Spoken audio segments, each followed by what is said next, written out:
Hello, people of the world. Hey, how's it going? This is the Monday edition on WTF Nation Radio, and I'm your host, Redleg. Around here somewhere is my co-host.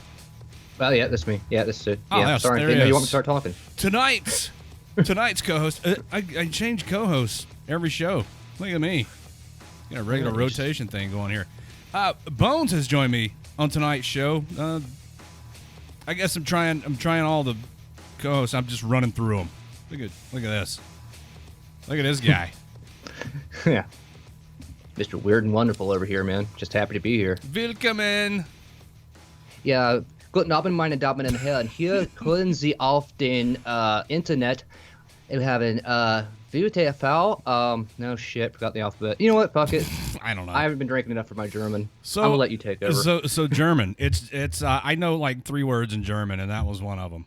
Hello everybody. Hi. Thank you for the kind words. We're live here with the Monday edition, and so tonight we're going to get acquainted with Bones. We also have a guest tonight, as per usual on my shows. Tonight's guest, PJ Walsh. He's a Navy veteran who's now a comedian and has performed over 20 tours to the troops in Iraq and Afghanistan, and has toured with the Blue Collar Comedy Tour. We're going to talk to him, and he's partnered with the Armed Services Arts Partnership, an organization that gives our veterans and military families an avenue to use comedy to help cope with the hardships they've endured. We'll talk to PJ in the second hour of the show. Also, at some point tonight, I'm going to call somebody's staff duty. Oh yeah. Oh, my God. Just to say hi. This has been the Monday from hell for me. But today has sucked. Tell me about it, dude. I got a phone call from a collections agency. Are they collecting money, or are they collecting, a pound of flesh?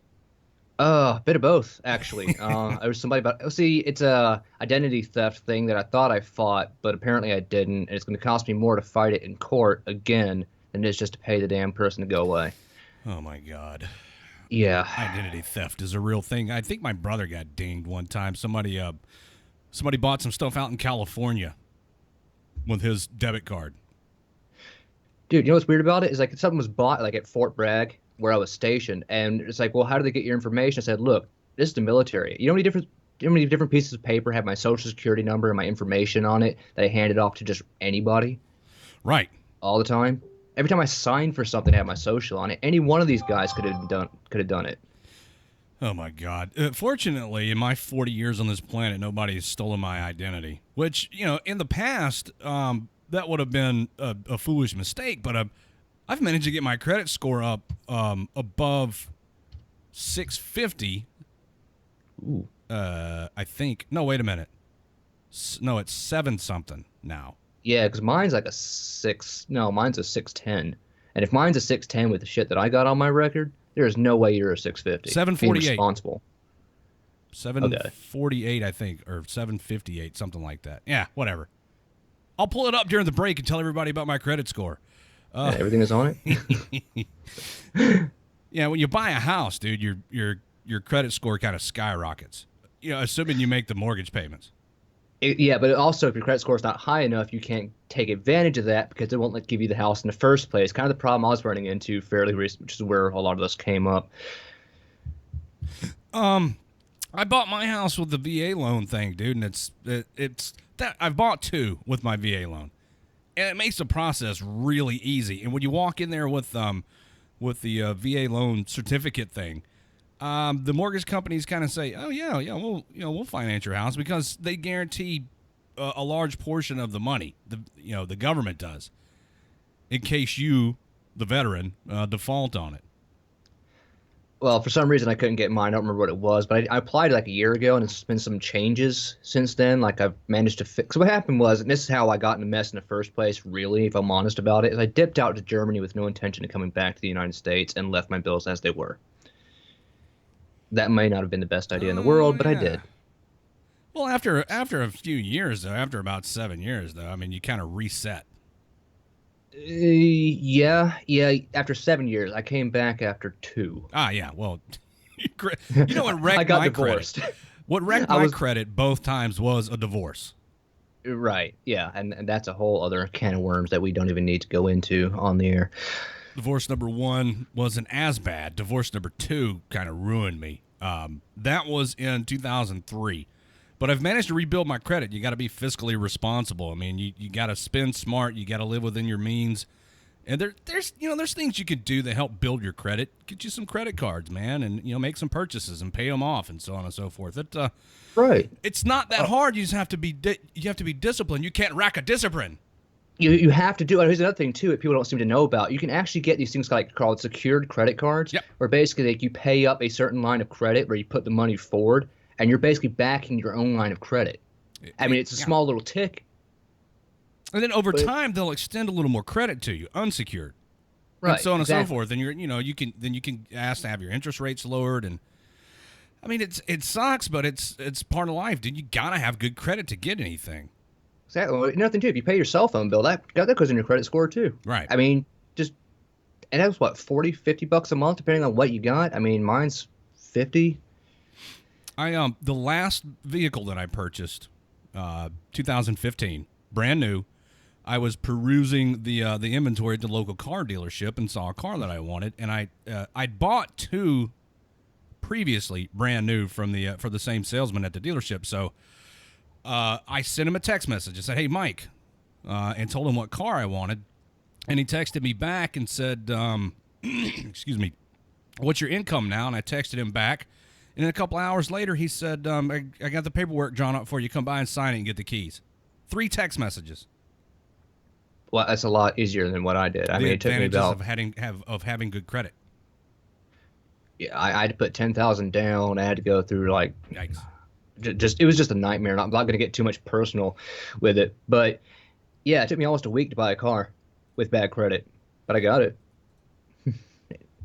Oh, well, it's doable. It's a lot easier if you've got good credit. That's all I'm saying. Yeah. Take care of your credit, kids. Oh, not to mention, bad credit can also hurt your chances of getting an apartment. Come to find that out. Yeah, and in some cases, a job. More and more nowadays, employers are doing credit checks.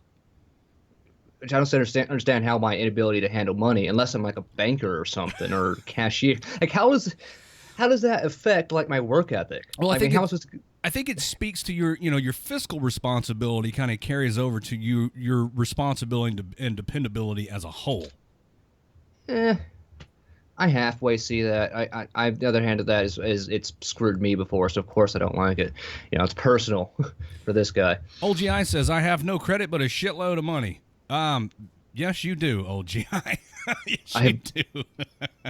He's dropped. Old GI is our biggest supporter as it pertains to donations, and not only is he a good dude, he's got pretty deep pockets, and he's dropped about $3,000 on WTF Nation Radio over the course of our existence to kind of help keep us on the air and improve the quality of our product. So, shout out to Old GI as usual.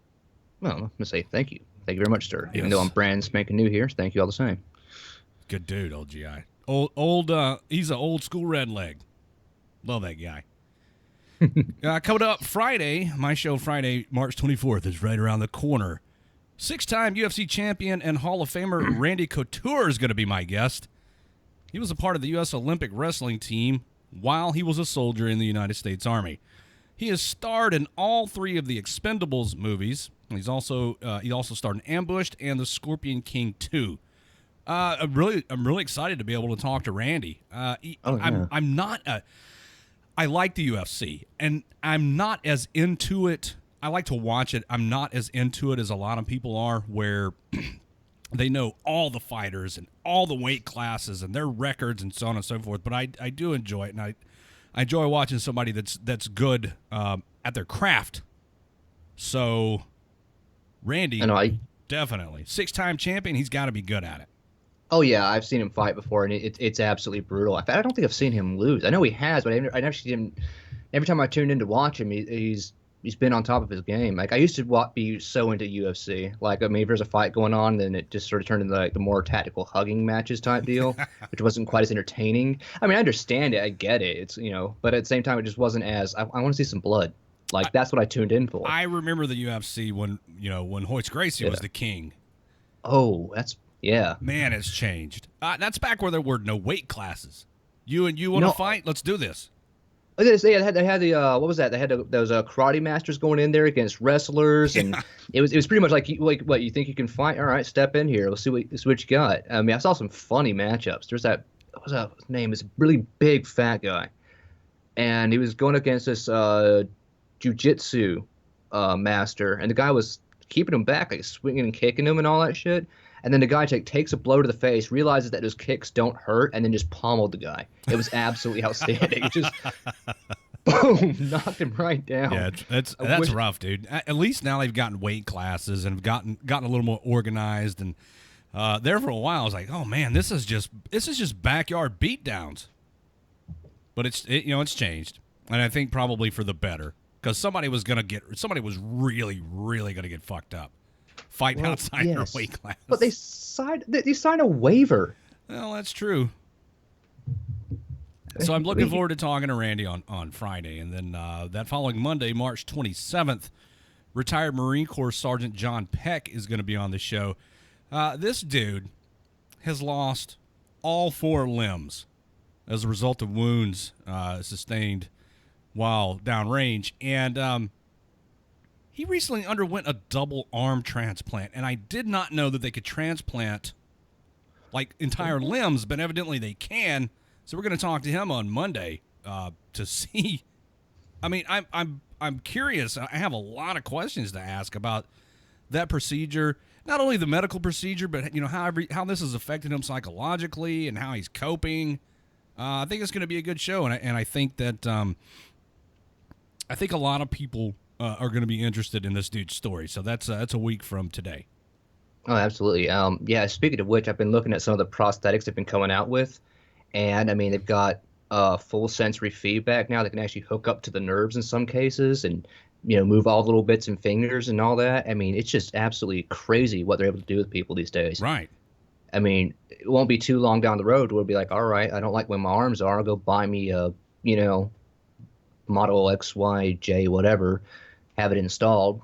Have you seen the Have you seen the dude it's his right arm? He's missing from the elbow down. Over in France, is a tattoo artist, and he's got that prosthetic arm that's kind of got that steampunk look to it. But there's a tattoo gun built on the end of this thing, and he's tattooing folks, and he's really good with it.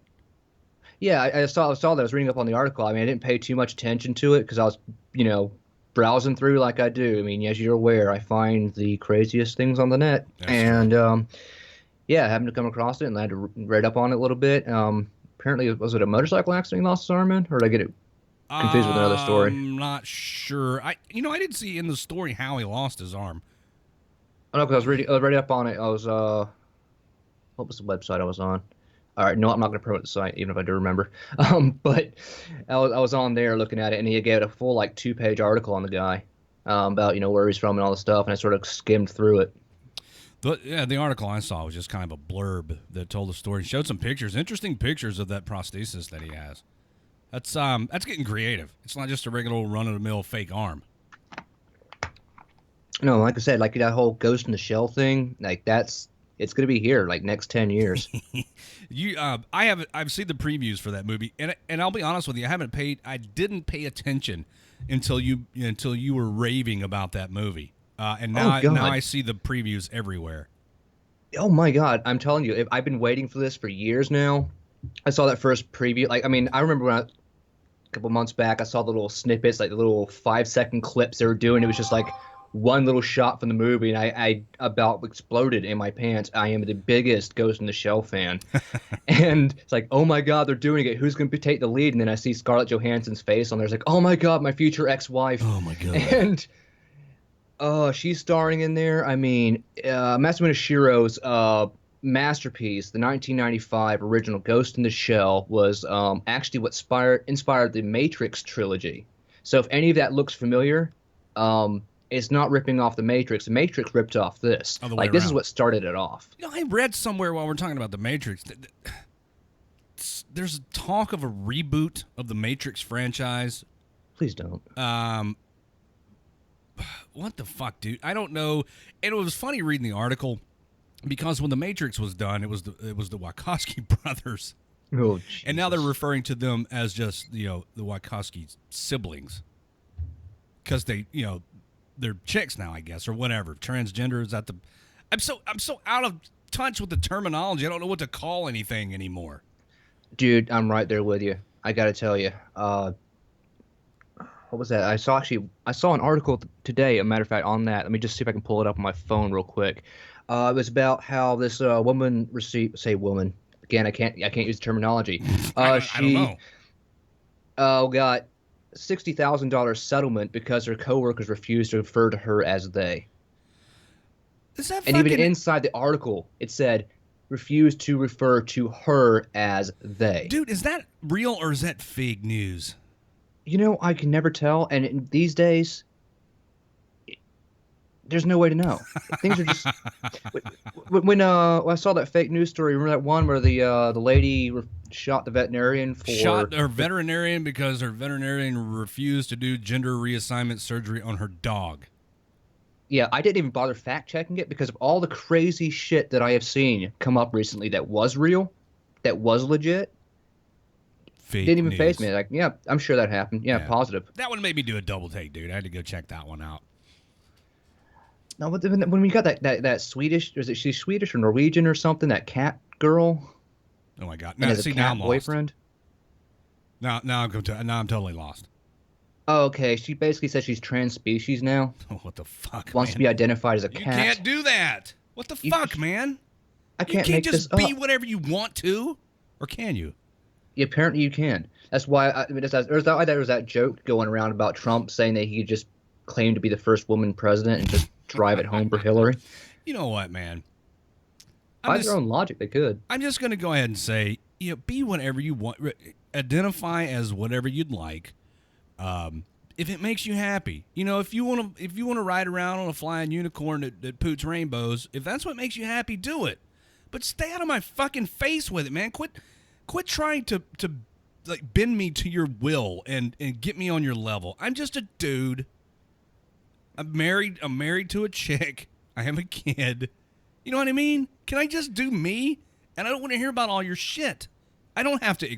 Why would you try to force acceptance of you upon me? I mean, that turns you into the asshole. Stop They trying to don't ram it see down it. my truck. They I'm don't a see fire it that truck. way, though. Stop trying to ram it down my throat. I'm a fire truck. Be a fire truck if that's what makes you happy. By all means, please.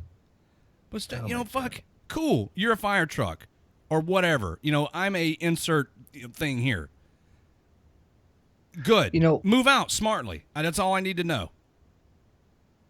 As I was saying, like every time I go on one of these extreme left-wing blogs, like I'm doing research, right? I go to both sides for the argument to try to get, because I've always believed the truth is somewhere in the middle. And as soon as I try to join a conversation or jump into a blog somewhere, they find out almost immediately that I lean right, and suddenly I'm a white supremacist. I am tired of that as well, offering my opinion somewhere, my and suddenly I'm a God. racist. You cannot. What is it? So everybody it's okay to be anything except a heterosexual white male in this country anymore. Basically. Now I'm a minority. So should maybe I get some special treatment since now I'm the minority? Or am I the one that's oppressing everyone? You're non-binary, gender fluid, fuck. I can't tell anything apart anymore. Everything's just kind of turning into this androgynous mass of flesh, and who the fuck knows? I'm so confused. I'm confused too, and but then again, the way I see it is not just the white male that's getting it. I mean, everybody's getting it from all sides right now. I mean, let's look at this objectively and try to take a logical point of view on this, right? Oh boy, here we go. This is gonna be a fun ride. Oh, I love you too, Redleg. No, it's basically we call the left a bunch of idiots, snowflakes, crybabies. Here, go back to your mama. Entitled little millennial assholes, and they turn around and say you're a bunch of racist, ignorant, bigoted rednecks who a bunch of fucking privilege and a silver spoon stuffed up your ass. I mean, the truth is somewhere in the middle. I'm not saying these people don't exist, because trust me, it's always the idiots to get the airtime. You ever notice that? The normal guys who lean right don't get any freaking The airtime. vocal minority. Damn right. So what you've got here are those people on, because think about it. You run, what the fuck? We're in a radio station, right? We're doing a radio thing. Sure. What are we going to put on here? Like something boring that's, completely factual and educational, but rather dry? Or are we going to go out there and try to find somebody who's losing their shit on the air? And because it brings up ratings, they're on a rating system. I Right. mean, part of it is yes, I know, bro. You're preaching to the choir. Go ahead, please I'm, continue. I'm preaching to the listeners. Yeah. But yeah, they are. Like I said, they're on a rating system. They've got to make their money somehow. Yes, they have to push an agenda. There is all that going on as well. But I mean, face it, you don't want the normal guy on the camera. No, because it's all about money. And anybody who's listened to my show for any period of time has heard me say this. What drives everything is money. So you as a media entity, a news outlet, radio station, television station, newspaper, so on and so forth, your revenue comes primarily from, or in some cases exclusively from advertising. So who are the advertisers looking at? The entities with the larger audience. The more people you have watching, the more money you make from ad revenue. What's the best way to draw people to your television station or radio station than to sensationalize everything and talk about all the bullshit that makes everybody mad? So yeah, like you said, Bones, be outrageous, make everything crazy, talk about all the the fringe type stuff, and people flock whether they like what you're talking about or whether they're fucking completely pissed off with you. They flock to your station and they see the advertisements that you're running. It's all driven by money. Exactly. I mean, look at Alex Jones, for example. Do you think anybody out there, apart from a small fringe group, actually takes him 100% seriously, like he's a completely reliable source? No, but he is fucking entertaining as hell. All right? I gotta hand it to him. Like, I mean, I will never in my entire radio career be as entertaining as Alex Jones. I can't do it. I don't have that kind of energy. You're just not that crazy. Well, okay, but no, not like that anyway. Oh, I mean you're a different type of crazy, I suppose. I suppose, yeah. Crazy about the right things. I don't believe that we are ruled by lizards. This from Korea. Oh, boy. The things that go on in Korea, it's... If you've never been to Korea as an American soldier, it's, boring, boring, boring, boring, boring. And then something really crazy happens, and you're like, what the fuck? I'm not making this up. 2 U.S. soldiers have been accused of smuggling 9 pounds of methamphetamine worth about 12 million dara hidden in cereal boxes and sent via the military postal service. South Korean prosecutors allege that the soldiers, who were based at Camp Humphreys, such a nice place, arranged for the drugs to be shipped from California to an Army post office address. 2 South Koreans have also been arrested, and 4 other South Korean suspects with relatives in the United States are wanted in the case. One of the soldiers has been arrested and jailed on a charge of violating the Narcotics Control Act. The other was indicted on the same charge without detention. Why is my thing not working? I don't know. It's been me sitting here solo on the camera for like the longest time. I'm trying to, stay animated so people can see me. This is supposed to be switching. All right, hold on. Let me fix it. Christ. Draw the attention here. Come to me. Christ on a bike. Technology is wonderful, isn't it? Oh God, yeah. Why do you think I quit the IT field? I can't handle it. The soldiers were both 20 years old and had the rank of private first class, but did not. The officials otherwise did not identify them. Customs officials at Incheon International Airport confiscated the drugs in December after an X-ray scan found them hidden in cereal boxes that were part of care packages being sent to the soldiers. Prosecutors said the meth seized had a street value of 13.6 billion South Korean won. Sounds like a lot, right? It sounds like a lot. Or 12 million US 12 and a bit million US, yeah. 12 million. It could potentially have been used by about 130,000 people. The senior prosecutor there says it's the largest amount of drugs ever found coming through the APO. The soldier who was not detained is accused of receiving the drugs at his APO address and giving them to the other soldier, who then handed it over to a civilian off post. Prosecutors said the suspects planned to sell the drugs. The transaction was part of a smuggling ring that had a front in Seoul's Gangnam neighborhood. Oh my God, really? They're doing meth Gangnam style. Oppan Gangnam Style. This must be some good dope. They could really get down in the Gangnam neighborhood over there, don't they? Right. Investigators also found more than 3 ounces of methamphetamines and a smaller amount of cocaine in a safe. The Military Postal Service Agency provides U.S. mail services overseas to the military and other Defense Department employees. American diplomats have a similar service. The mail in South Korea is received at the Joint Military Terminal at the Incheon International Airport outside Seoul. These dudes. Oh, dear sweet Jesus. I've said it before. I think Camp Humphreys is the only U.S. military base that comes a close second to Fort Bragg in level of shenanigans. These dudes are going to get real geeked up on this stuff. Well, God, I don't even know where to start. Like, where do you start? How about don't mail methamphetamine in cereal boxes to Korea? That'd be a good place to start. How about vacuum seal your shit and make sure that if you're going to go through an X-ray scanner, you have it diffused somehow? But, oh, I'm sorry. No, not doing that. No, just don't be an idiot and break the fucking law. How about that? That's the fastest way to stay out of jail is don't break the law. Con says clearly it was for personal use. 9 pounds of meth. No. That would make for an interesting year in Korea. Year? They get the whole year done in 5 minutes. Yeah. I mean, geez. That would go by quickly. Dude, think about clean sweep on meth. Oh my God. Dude, that basically spotless. Cleanest post ever. Yeah, I mean, God, the commander would finally be happy. So again, this is a money thing. It does not say in the story here whether or not the soldiers have a history of drug use or whether they had planned to use the drugs themselves. This is probably just a money-making thing. Hey, we're in Korea. It's kind of boring, and there's not really a whole lot going on, and we're PFCs, and we don't make a whole lot of money, so I got an idea. And then, fast forward a few months later, 9 pounds of meth. You know what I think it is they saw one too many episodes of Breaking Bad and were like, you know what, we can do that. Yeah, we can deal some meth. Oh, yeah. We're big-ass Army guys. Yeah, we can fucking kick ass. Right. And now you're going to prison. Well, yeah, I mean, God, moral of that story, don't do meth, kids.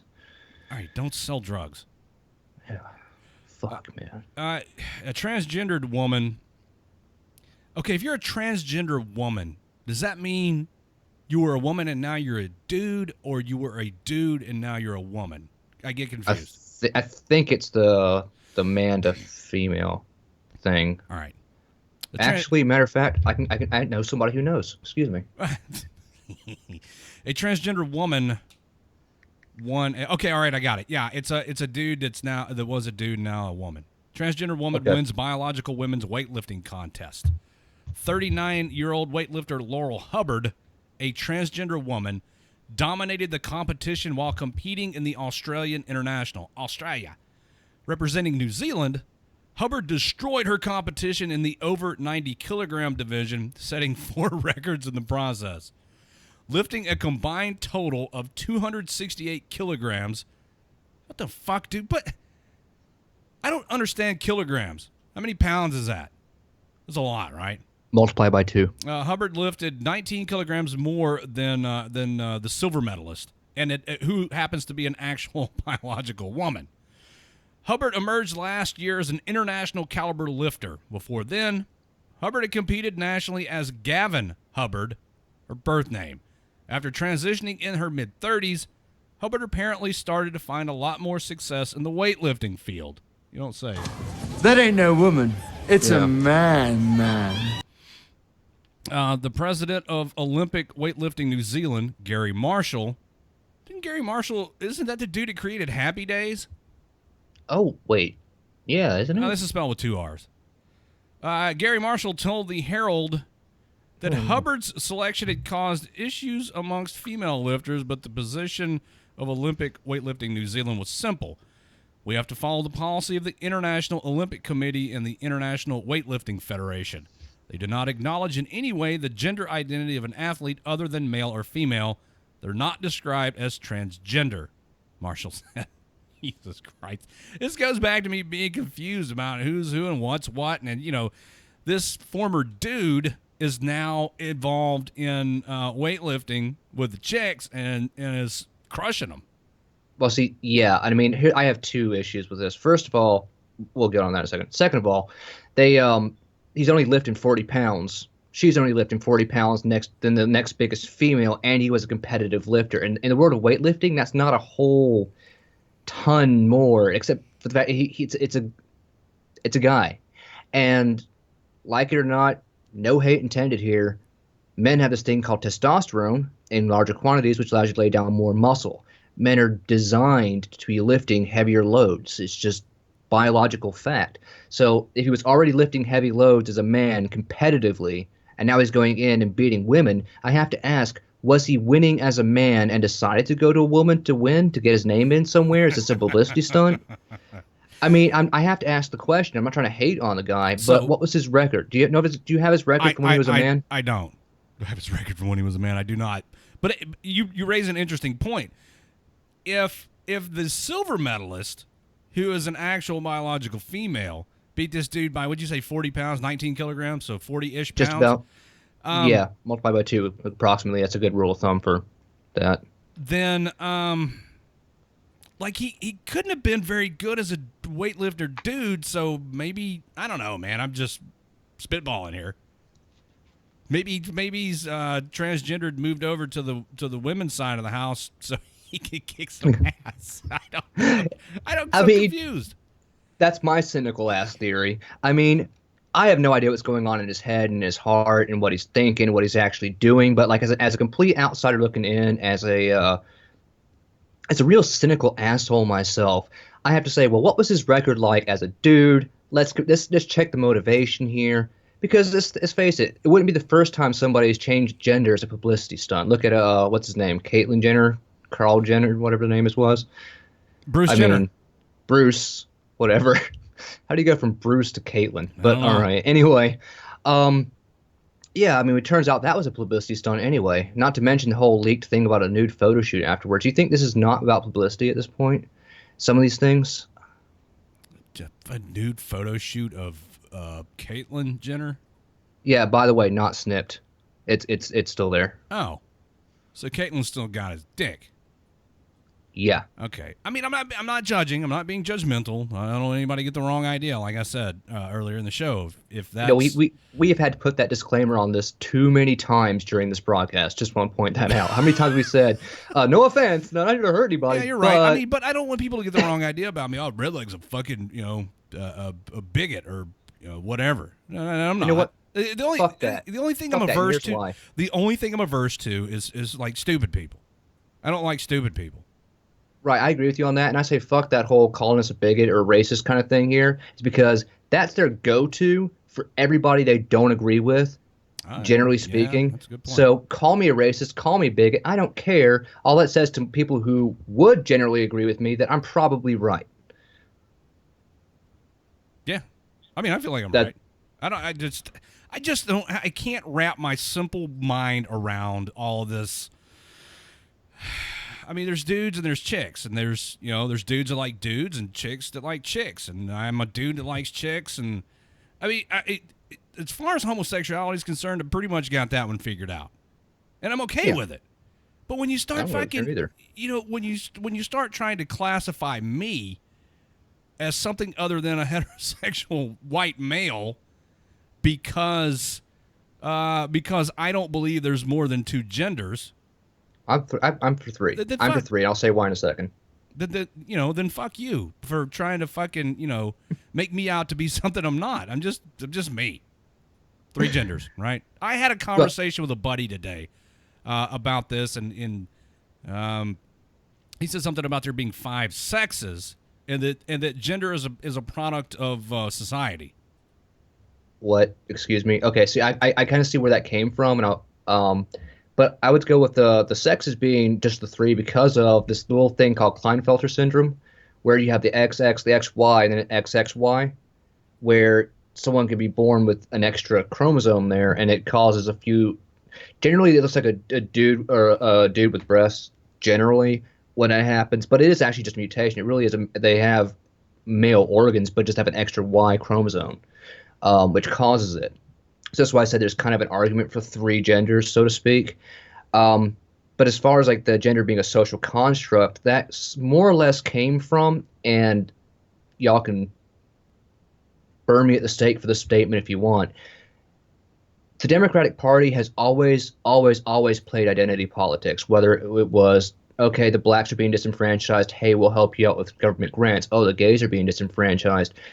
They needed a new group to say, hey, these people are being disenfranchised. They're being oppressed in some way, shape or another. So I believe that in some way they said, okay, well, what about we add some more genders? What if people identify as other things? Because there are people out there already doing it. And as the general consensus was most of the rest of America, what the hell? Why are these people doing that? Do they just want attention and so on and so forth? But it gained traction. It gained them votes. You do realize that 10, 15 years ago, homosexuality was classified as a mental disorder. Right. Now, there's also gender dysphoria. It's all kinds of different things as well. So you have to wonder why this became a social issue at a time when they were lacking in votes. They always look at the pattern. They're gaining votes from choosing a group to say that they're disenfranchised. Almost, Bones, it almost sounds like you're saying that the Democratic Party is created the problem. Is trying to remain relevant and in the spotlight and keep people interested by supporting the plight of the downtrodden, who are actually not really so downtrodden until the Democratic Party says they are. Exactly. That's the same reason that a black scientist will get, and I don't remember the guy's name, but yeah, he got crucified for saying that, well, he was doing some legitimate research into gender identity, and his results didn't fit the narrative, and he was a black man. Look at Milo Yiannopoulos, for example. He apparently is a white supremacist and a homophobe. The man is a homosexual with a black boyfriend. I mean, it is insanity as long because even a woman like Ann Couture who doesn't agree with them is suddenly a traitor. Now, that's the kind of thing that I like to point out. So, like you just said, it is always trying to create a problem because they're losing. I'm not saying they're right or wrong, but they're losing on the socioeconomic front. They're winning the morality war, but they're losing on things like economy and military.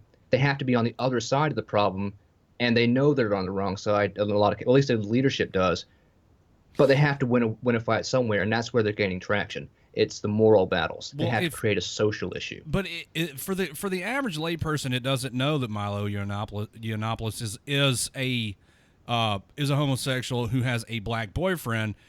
It's easy. It's easy to say that you're the white supremacist, homophobe, racist, whatever. But how do you change course? How do you backtrack once you find this information out? Or do you choose to ignore it and stick to your guns and say, well, I don't care that he's homosexual and that he's got a black boyfriend. I just want to say that he's a racist, white supremacist, homophobe. Self-loathing. That's why they yes. Get away with it. He hates himself. Really? He hates himself. Yeah. No, that's what they say. I know. It's lunacy. And now I know we're probably losing some people here for this because, I tend to lean pretty far right. I'm pretty hardcore conservative myself. I mean, not quite Tommy Lauren levels, but definitely out there. I guess I'm more libertarian than anything because I like weed. But who doesn't? Right? Shit. Speaking of which, remind me later. I'm gonna forget. I had a point, and I have drank away half my brain cells. You had a point, and I derailed you. You derailed me. That's what I think. Well, actually, I was derailed anyway. My apologies. But don't worry. No, we're good. So, okay. So go Seahawks. Anybody? Phil pointed out that don't forget that he's a Jew also. Oh, right. Yeah. Did I say xenophobe or did I say homophobe? I'm pretty sure I said homophobe. I might have said xenophobe. I don't know. There's so many phobias. Like you're scared of homosexuals. You're scared of aliens. I mean, isn't a phobia an irrational fear of something? I'm not scared. Listen, even if I did not, even if I was strictly against homosexuality and did not like homosexuals, would that make me a homophobe? Because I'm not scared of them. I don't have an irrational fear of them. Well, where did that word come from, though? There's always that was kind of part of that whole socioeconomic, social blah. I can get my words screwed. As a part of that social argument they were using was, well, they're just afraid of homosexuality being open. They don't want it. It just scares them. That's why the homophobe word was made. It was a derogatory term. The same reason that the word cisgender right now is being used as a insult in the same way that someone might call a gay man a fag. I'm not even sure what the fuck that means. Me either. I got called it fairly recently, and I had to look it up. Does that mean that you're straight? Yeah, pretty much. You accept the gender and sexuality you were born with, which is funny that they word it that way because apparently that would make them cisgender if it was never a choice or never happened anywhere along the line. That's kind of the flaw in the argument for me with that word. My problem with it is when they start throwing it around like it's an insult. It's like, all right, so being a straight white man is suddenly offensive. Let's look at what they're starting to label offensive these days. If you're for secure borders and illegal immigration, I want to point out illegal. I have no problem with anybody coming over here legally, as long as it's a good vetting process and we know who the hell they are. You're racist because it has to be about Mexicans when, frankly, they broke the law. If I stole some shit, I go to jail. Am I right? Well, of course. It's because it's illegal. There should be repercussions for breaking the law. Oh, damn right. So. But apparently you're racist for that. Unless you sneak into this country illegally, in which case you're now an undocumented immigrant, maybe a refugee. I don't know. Let's put a label on that also. Right. So call them undocumented because I don't want to say the word illegal because that means that they're wrong. But let's go one step further with this as well. If you're Islamophobe, like you're afraid of Islam, well, let's look at what Islam is actually doing, and I'll make another point on top of this as a little asterisk in a second. But you're saying that these people over there who, by the way, these guys are being welcomed into the United States with open arms. The people who are throwing gays off of rooftops and raping women in mass numbers and just committing all kinds of atrocities in the name of the Muslim faith, and then you're going to open the door for anybody who comes in under that label. I would have to say that we need to be a little bit more careful with that. Now, I've got, there's ways to really vet this, which they're not doing. Instead, they're just trying to get the people out of there and into the country because they'd have to win a moral battle somewhere. I think it's part of it. Maybe they've been paid off. I don't know. It's just such an insane subject. And my little asterisk on that is that these people seem to care so much about people's rights and women's rights and gay rights and human rights to the point to where they will call a coffee shop or a Chick-fil-A or bakery a threat to national security, yet with open arms say, let's welcome these Muslims in, and not even bother complaining about the problems that are going on in the Middle East. So you're not worried. If you cared about women's rights and you cared about gay rights, you would be over there fixing the problems where they really are, where people are actually being killed for being gay, or for a woman speaking out and refusing to wear a hijab, and she's being stoned to death. A woman is not allowed to go outside without a male escort or speak only when spoken to, yet you don't care about that when it's going on over there. No, it's only a problem if a woman is being mansplained to over here. That's my asterisk, and I want to move on a little bit further.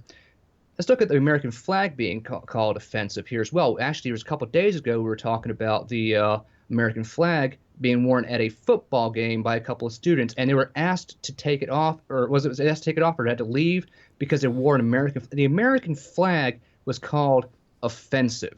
Now, right. I covered that story, and it wasn't the flag, it was just the colors red, white, and blue, but I guess they were being, and I apologize for interrupting you, but I raged about this on my last show because it's just the colors red, white, and blue, but somehow, somewhere, somebody construed that as a symbol of hatred.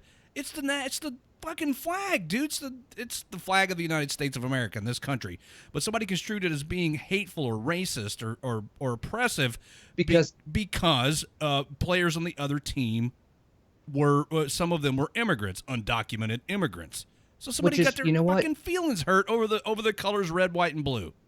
Well, because what's happening here is because if you have any kind of nationalism or patriotism, automatically that's being construed with racism. Because the new word is, and here's the new buzzword for you, it's globalism. People want to be part of the global community. It's a global culture. We are all one people, one mankind. And if you have any kind of pride in where you're from, whether it's the United States or whether it's you're British, you're German. Hell, I have no problem if somebody is from Afghanistan and they say, you know what, my country, we have our problems, but I am damn proud to be an Afghan, all right? I love my country and I will die for my country. I am 100% for that.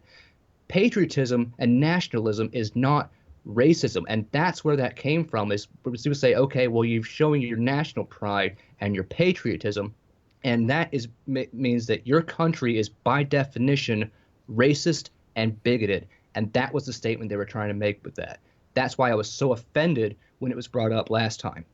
It really cut me to my core. It's becoming somebody in the somebody who's going by loading my name over here in the live chat at WTFNationRadio.com said, insults I feel are becoming backwards almost. In other words, what previously was a source of pride, I guess, is now almost becoming an insult. And you kind of alluded to this, Bones, earlier, in that,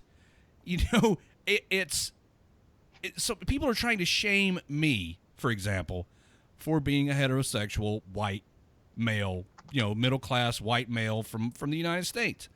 When I have what have I done to deserve that, other than just be who I am? But the people who want to be accepted for being who they are the same people who are pointing a finger at me and saying that I am a white supremacist, racist, whatever the case may be. That's a big ass jug of tea that you're drinking from. Hey, they're pointing the finger at me and accusing me of being a white supremacist or racist, whatever. But I'm just who I am. So don't preach to me about acceptance of who you are, and then in the same breath denounce me for being who I am. It's counterintuitive and it's hypocritical. It's insanity. It's insanity. It's a good word for it, brother. It's insanity. I mean, I was actually speaking to my grandma today, a matter of fact, and she's pretty old school. Let's just be honest. Southern Pentecostal church raised, and the whole wave the hands and dancing in the aisles, raised up like that. I rather enjoyed it actually. But okay, my parents were Southern Baptist and my grandparents were Pentecostal, so it was sit still, face forward, and then go run, sing, and dance, and that was alternating. So I'm kind of confused on the religion point. But we spoke with her today, and we're talking about some of the stuff, and she looked at me and said, Joshua, the world's gotten so crazy that I'll believe anything I hear nowadays. I'll believe anything because it's gotten to the point where anybody will do anything. Yeah, I mean, that goes back to what we were talking about earlier in the show about the fake news. How the fuck do you tell anymore what shit is being as crazy as it is, whether it's fake or not? Woman shoots her veterinarian for refusing to do gender reassignment surgery on her dog. I mean, I actually had to go out and look to see if that was an actual news story or not. And it's not. This is from Now 8 News, which is a known since, I think, 2014, a known fake news, quote, satire site. Like the Onion. Speaking of which, I was reading one earlier today. I think it was, I forgot what it was exactly, but I got about halfway through the article, and then I remembered, oh, this is the Onion. Never mind. And I had to skip to the next. I was doing research. I'm reading through. It was believable. Oh, yeah, it was about RFID chips and cards now being like cherry flavored to help employees adjust to the new cards. What the fuck? Who comes up with this shit? I mean, the only thing, I think probably the only thing more difficult than doing reporting on actual news would be coming up with this ridiculous fake news stuff. I'm not that creative. Oh, I tried it myself, actually. Remember that I was telling you about the Clifford the big red dog test positive for steroids? Yes. Emily Elizabeth arrested for dogfighting? I'm just not that creative. Yeah, when the Onion becomes confused for real life, that's when things have taken a weird turn in the United States of America. In the world, for that matter. Marine Le Pen, by the way, shout out to her. She is freaking amazing. You know who I'm talking about? The French Prime Minister chick? Oh, yeah. Yeah, Dude. you can't wear that shit in my country. and No. so on and so forth. Oh, well, it was the other one as well. Someone was saying like it is a sad day when the French of all people are the ones leading the charge and showing a pair of balls. Isn't that funny? Oh, God. Everybody talks about how the French are such pussies, but yeah, that's a good way of putting it. They're leading the charge, and if I could grab your nuts and be you, and fucking stop bending to everyone's will. I mean, the instant somebody starts trying to preach to me about how I should accept everybody, so on and so forth. Listen, do what you want to do, and I know I'm kind of going in circles here, but fucking leave me out of it. And I'm gonna respect you as a human, but don't push your fucking agenda on me. I don't want to hear it. And oh boy, I have to say you're a hypocrite because right now we are pushing our agenda on our fine listeners right now. You know what I saying think, if I don't push your agenda on me, we're going to push that agenda on you, and they're going to push right back. I guarantee it. I think this may be just people listening to you and I have a conversation. Because I'm not preaching to anybody. I'm not trying to bend anybody to my will. You do whatever you want to. I am. Well, yeah, I'm trying to send a message, dude. People thrive off fake news. If it's something not worth talking about, then it's on. It's because they're scared of the real news. Think so? That's true. You think people are so consumed by fake news because the actual real news is so painful? Maybe.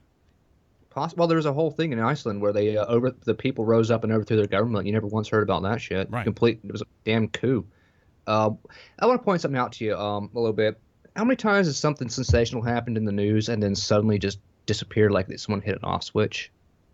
Like, what about the Ebola thing? Weren't we all supposed to die of a plague last year at some point? But I mean, we need to know what's more important, Ebola, an Ebola epidemic or pandemic, or Kim Kardashian or Beyonce's baby or whatever. Or the fact that the CDC slipped in a new bill through Congress, which says that they can search and seize any home if it's suspected of a contagion, but it's up to the CDC alone to determine what a contagion might be. Right. So they can suspect the flu virus in the house or even a common cold and shut you down. But that slipped right through during that whole Ebola epidemic. What about when that guy was shooting at the movie theater? What about my Fourth Amendment rights? The Constitution says that I have the right to be free from unlawful search and seizure. Somebody can't just come into my house. Or were you distracted? Or were you distracted by Beyonce and Kim Kardashian as the government pushed that bill through Congress? Well, actually, what was going on was that was during the Ebola thing. It was a fear tactic, so no one was going to question when that bill went through. Same thing with the shooting at the movie theater with the guy who said he was the Joker. There was a gun control bill before Congress at the time, and it got signed through. I forgot which one it actually was. This is a while back, by the way. Because remember how the guy went to the court and they were talking, and it was a big thing on the news, and suddenly you never heard the verdict? Yeah. What wasn't it about the time that what's his name? I'm gonna let you finish. Did some crazy shit. Kanye West. Yep, same guy, same time, and that's when Taylor freaking clocked her with her. Wasn't an Oscar. It was a music award or something. The Grammy. It was a Grammy. Emmy? Is it a Grammy? Yeah, that Grammy. One. Yeah, decked him with it. Now, I mean, you're right. It's distraction. It's like, look over here while we do some shady shit this side. Watch the sand. I mean, look at how many news things happen and pay attention to, first of all, what's going on the screen, and then read what's on the bottom. And then wait for the trial. Wait for the verdict. What happened? We never heard about this shit again. Right. Well, TJ Lane. Our founding fathers have said it best. Those who surrender freedom for security will not have, nor do they deserve either one. Ben Franklin. Winston Churchill. All it takes for evil to prevail is for good men to do nothing. Well, listen, guys, that shit happened a long time ago. I mean, it's no longer relevant to the world today. I mean, we gotta, we've gotta. You have to be willing to surrender some of your freedoms in the name of protection by the government. I mean, they're not being intrusive. They're just, they're keeping an eye on you to keep you safe. Adolf Hitler himself said if you tell a lie loud enough and long enough and hard enough, people will believe it. Yeah. This whole idea that if you're sacrificing your safety for security, what you're really saying is that you're afraid. And cowards did not build this republic, and cowards will not preserve it. We have the right. We have some rights in this country, and we have the Bill of Rights. The first 5, I want to say, are the most important. I'm not going to go through the whole list, but that right there was an insightful framework. Basically, the founding fathers handed us an arms box, our own little case, to say, all right, if shit starts to go wrong, you have these 5 tools to use to take care of yourself, your family, and to group together and to defend your country against all threats, foreign and domestic. Now, the first 5 are for domestic threats primarily, except for the second, which can go both ways. The first right that you have is the freedom of speech. You are allowed to say what is going on. You can speak out against it. You can write letters. You can write in newspapers. And nowadays, with mass media, in fact, the world is at our fingertips. I am somewhere out here in Washington. I don't remember where you are, and we are broadcasting to the world using our freedom of speech tonight. We are letting people know what we think, how we feel, and maybe even inspiring some thought. That is the biggest instrument of change. Mahatma Gandhi himself taught us that words have power and they have meaning. The second one is right below the first one, the Second Amendment. Why is it right below the first one? Well, guess what? That is how you defend the First Amendment rights. When someone comes and says, I don't like what you're saying, you have to shut up. You can turn around and say, look, motherfucker, no. All right? Everybody should have a gun for 3 major reasons. First of all, personal defense, all right? Defense of your own person. You have habeas corpus, the right of your body, life, liberty, and the pursuit of happiness. First of all, life and liberty, defended by yourself. Then your home. It was originally going to be written life, liberty, and property because Benjamin Franklin himself understood that the difference between a slave and a free man was the ownership of property. Okay? That is the key right there to freedom, defense of self and home. And then national defense in twofold. Okay? It used to be to where we would not have a standing army, but a corps of NCOs and officers who would then conscript an army in time of war. Right. And people would bring their home weapons to the fight. Now, in a modern sense, that doesn't work as well. But what we should have is, it says in order to maintain a free state, that one of the statements inside the Second Amendment, we should have the ability to be on an equal footing with our government, to where should government no longer protect our rights as a whole, then we as a people shall abolish said government, as is written in our Constitution, and establish a new one. Now, these rights go on down to where illegal search and seizure, you can't have troops in your home, all right? You have the right to cast your ballots. All of these things are your toolbox to maintain a free society. Now, it has been these same freedoms that we have are a double-edged sword. As we know, the freedom of speech means every idiot can say stuff and influence people. The meme is possibly the most dangerous thing on the internet, and people joke about the meme wars. But think about it. There's polls out there saying that 75% of voters, that's never mind the 50% of the nation doesn't vote, 75% of voters voted based upon what was on their Facebook feed. That should horrify you, that was where they got their information. Right. What about the Second Amendment? The right to protect ourselves is great. But what about that idiot? Well, that idiot could ruin it for the rest of us. You know about that whole thing where we can't have nice things? Well, we have that now. So now we have to have some sort of a regulation, which means we have to submit some of our freedoms. But it shouldn't be this way. What's going on? What's wrong here? It's a two-edged sword. But here's the way to fix this, and here's the way to handle this weapon safely. Bravery and courage. You have to be steadfast in your beliefs, and you have to use them. And no matter how bad things go, remember, you can always speak out. That's right. You're right. It's right there in the Bill of Rights. Oh. Drops mic, walks off. Boom. There you go, everybody. All right, we got to take a break, everybody. We come back. Tonight's guest, PJ Walsh, is going to be joining us. And then a little bit later in the show, I'm going to call your staff duty. Don't go anywhere, everybody. We'll be back in a few minutes with tonight's guest right here on the other side of the break. You're listening to WTF Nation Radio. The Fuck Nation Radio. I'm here with Jay Reddy, and we have a show on Tuesday called Tuesday Magic. Jay Reddy, what are you doing? I'm trying to summon the nation. You're about to summon a demon. Like, let me deal with the magic part. You deal with the Viking part. All right, that's cool with me. All right. I am the one, the way your son don't need a gun to get respect up on the street. Good evening, boys and girls. This is Tim Kennedy. I'm a Special Forces sniper, a Ranger-qualified Green Beret, a UFC fighter. Please listen to us and the shenanigans that we're going to say. We will insult you. There will be racial slurs. We will be sexist. We will offend you. But there will be magic, and a unicorn will be raped. So enjoy the show.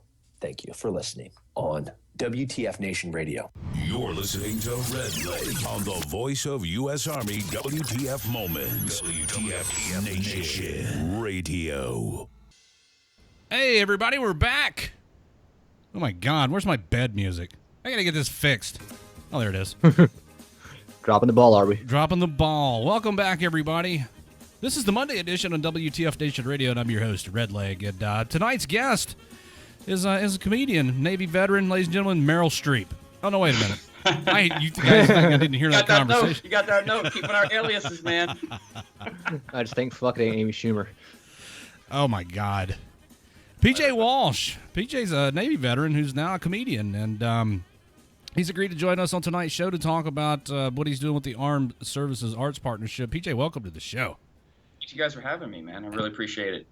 Armed Services Art Partnership's a great group. It started in 2015. You know, hasn't been around too long, and they've really accomplished a lot. They take take all these great programs. They do a stand-up comedy boot camp. They do a solo show workshop boot camp, and just every kind of art form. And they offer it to active military families and veterans, and it's just done wonders. It's really done a lot of amazing things for a lot of, because I have my pet peeve is that all, this whole entire thing like they do, and every movie coming out of Hollywood is like, every veteran's so scarred or this, that, and it's like, well, yes, there's that, and we need programs that help that, but then there are ones who are transitioning who have great stories and things to say. So I've seen every level of that. I've seen it really save people's lives, and then also people just having a funny thing to go to. So it's just a great program, man. It's great, and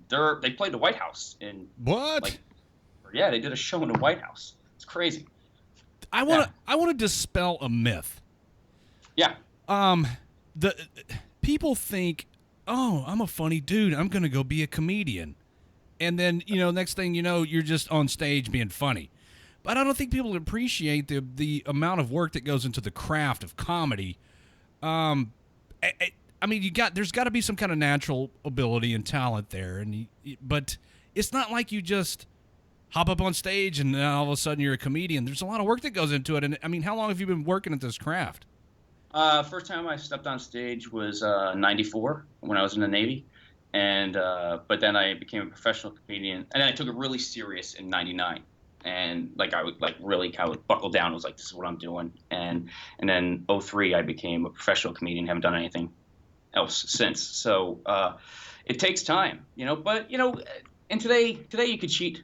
You can have a YouTube page and do a whole bunch of things, right. Or you could Twitter, and there's lots of ways to cheat the system, but I don't think you can ever cheat an audience for an hour straight. That's what I was going to say, PJ. Is you don't just with YouTube and the videos and everything, you can go back and fix your mistakes and everything, but when you get up there on that stage and the spotlight's on you and it's you and a microphone and a stool, you got to be a master of your craft, or you're going to get Yeah, I've seen it happen. I don't think any comic ever will refer to himself as a master. I'm a master at this, because you're just not gonna do it. If I ever hear a comic's I kill every single time, man, freaking awesome. I'm like, dude, you're in your head. Exactly. Because it is. I always say comedy, stand-up comedy. It's like the tiger with Siegfried and Roy. That's the way audiences are. You know, yeah. that guy got bit in the neck because he got too comfortable with the tiger. You know what I mean? It's just like, hey, look, you know, you got to know at some point that tiger's out there. It's going to come get you. And that's where the skill comes in. That's where you have years of, you know, you kind of, it's like anything. It's just experience. You can't beat experience. So you know, you see enough, and then you're always open to knowing you haven't seen it all. And I think that's the best way to go through anything, you know? Yeah. And stand up is like that. So, but you know, today people are just so entitled, just unbelievable sometimes. I was just like, Jesus, that guy's the cockiest 16-year-old I've ever seen in my life. But you have to expect at some point that you're not going to do well, especially in live entertainment, like what we do on radio and what you do with a crowd doing stand up.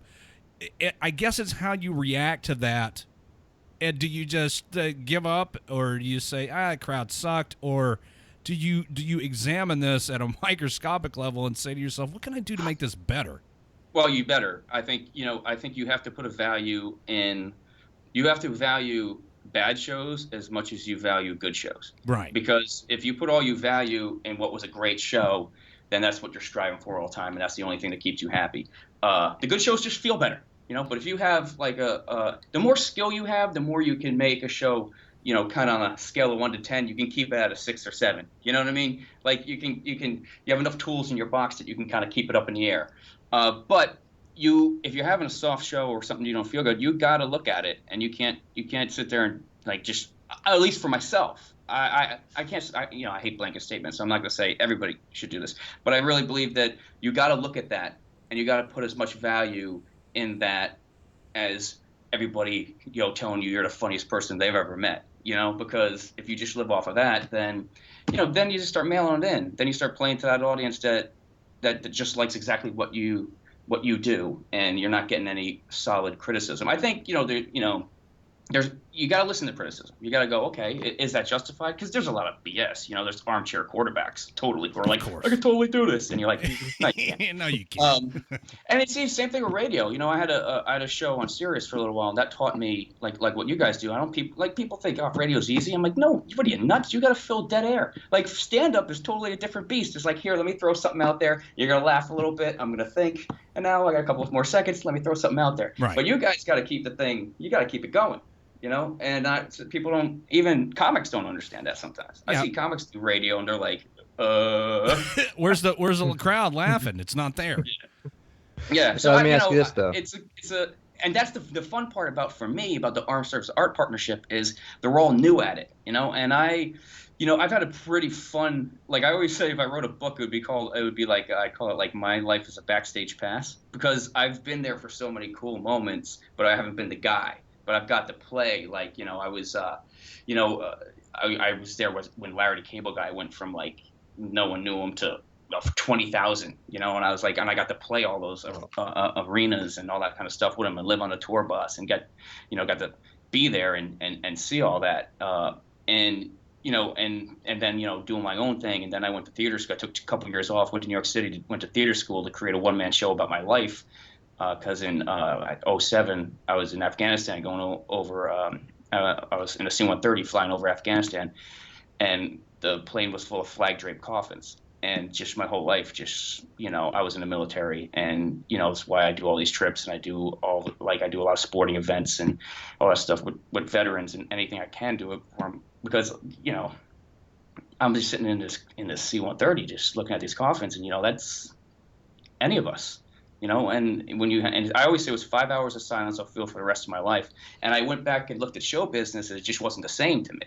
You know, sitting in a green room, and, you know, they're like, you know, listen to people like, I didn't get the audition. And I'm just like, just trying to be like, don't punch him in the neck, man. Don't punch him in the neck. You know, listen to their complaints where it just wasn't sitting anymore. So I had to take a couple years off because I wanted to tell that story. I wanted to tell the story that led up to, you know, who was in there. You know, I want to write a love letter to service, and for the people who don't understand what service is, because I'm in a unique place. Like, I'm first generation Irish. I grew up in New York, born in New York City. I was raised upstate. I was a plumbing contractor kid. My father was a plumbing contractor, joined the military, and then I got into the arts. So, and I toured the blue collar guys. So I have a foot in each world, you know. So I get to hear a lot, and my whole idea was like, if I can create something for like say San Francisco, like I went to San Francisco Fringe Festival with a military show, and my idea was to like if that's the most liberal, you're not going to get more liberal than San Francisco Fringe, you know. So my whole thing was like if I can get them to understand what we do without like thumping them over the head, then that's that's what I want to do with that. So I got to do that, and that went well for a few years, and I got back into stand-up, and stand-up got boring. Then Armed Services Art Partnership came around, and then I think you got to have a purpose in life, and when I see these veterans, when I get hugged by a guy, he's like, you saved my life, just saved my life, then you're going, okay, man, life's bigger than jokes at times, so that's my favorite part about it. All right. Well, with all that being said, man, I remember Jerry Seinfeld was saying one time during one of his interviews, like if you see something, this is going to segue into my question here. If you say something and you get a good laugh from it, stay in that moment until they stop laughing. Now, with experience, is feeling your crowd, does that get easier? Like being able to keep the mood of a room going? Oh yeah. I mean, you can tell. There's all just you got to go to all different rooms. You can tell like sometimes it's just hot. Off need, you should tell by the people ahead of it, and you're just like, okay, this is a hot room, and if you drop the ball on that, man, that's on you, But if you're if they like you, you can always right now I've really noticed something about all the rooms I've been doing.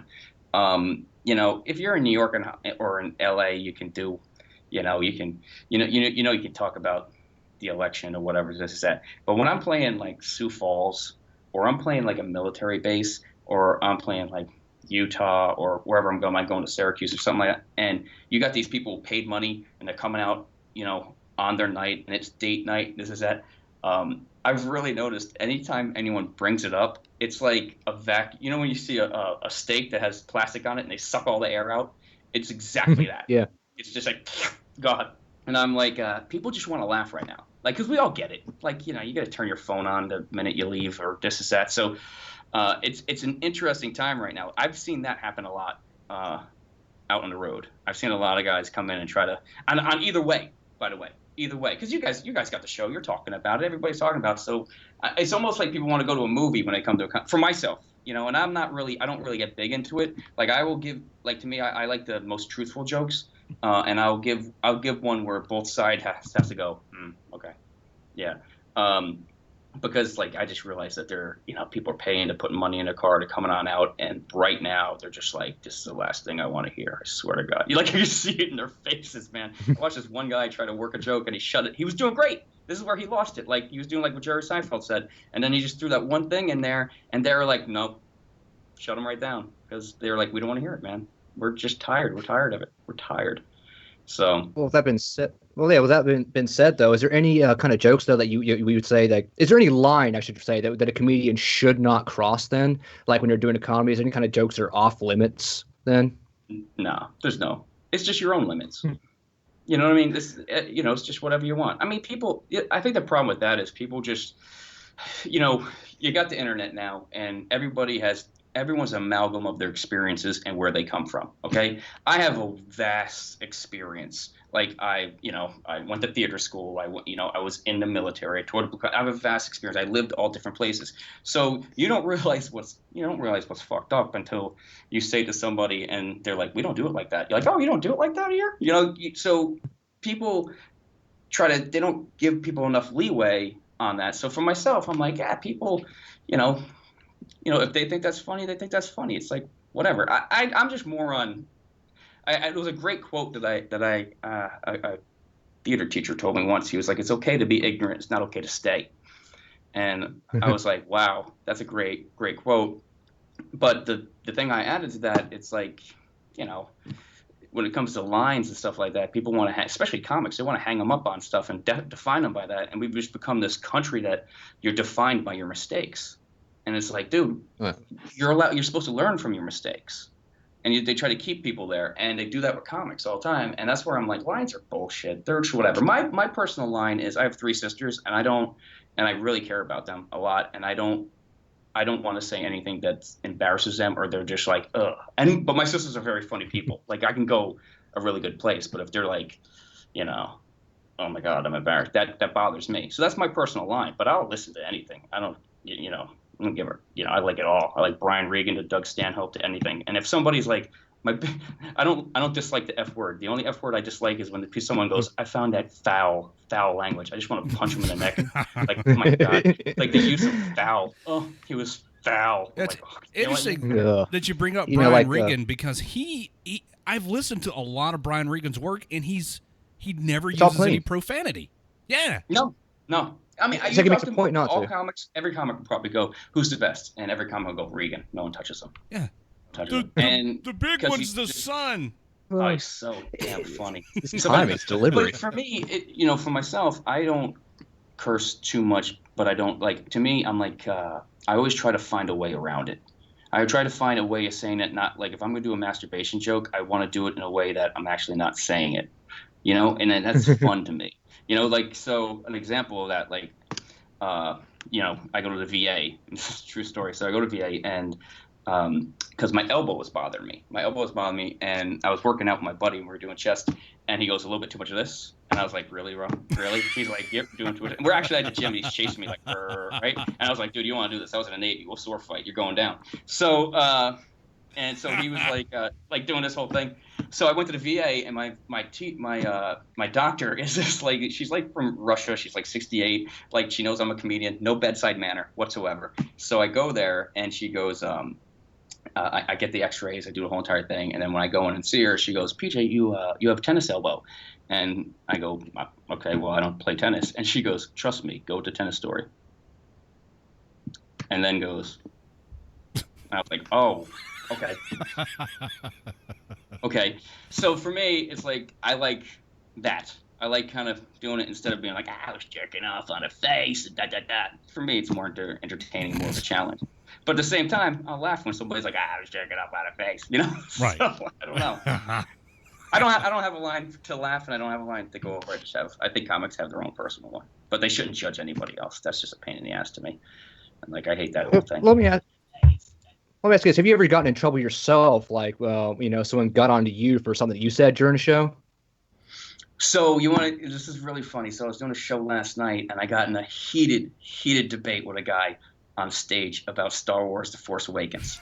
Like it was unbelievable. Like it was like I was dying life. So what I was saying, somehow we got into this whole thing. It was just a Saturday night. Wasn't a big crowd. The guy was hammered. His girl was talking the whole time. The three comics before me, they all got shook, like all of them. They were all coming off the stage like, oh, they threw me. And for me, I just plow over them, and I know how to include them, and I included them. But you could tell the whole rest of the audience was just like done. They're just done with them, you know. So you can feel that from an audience. To just give them eyes, and every time they open their mouth, like, ugh. So what I try to do is like kind of include them to make them feel a little bit important. And then kind of shut them down and kind of steamroller them. And it was going really good until for some reason I bring up Star Wars, right?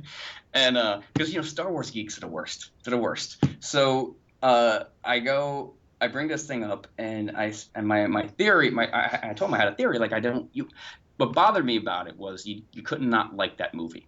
Like, everyone came out and they're like, that's the greatest movie. Oh, my God. And the movie was so PC.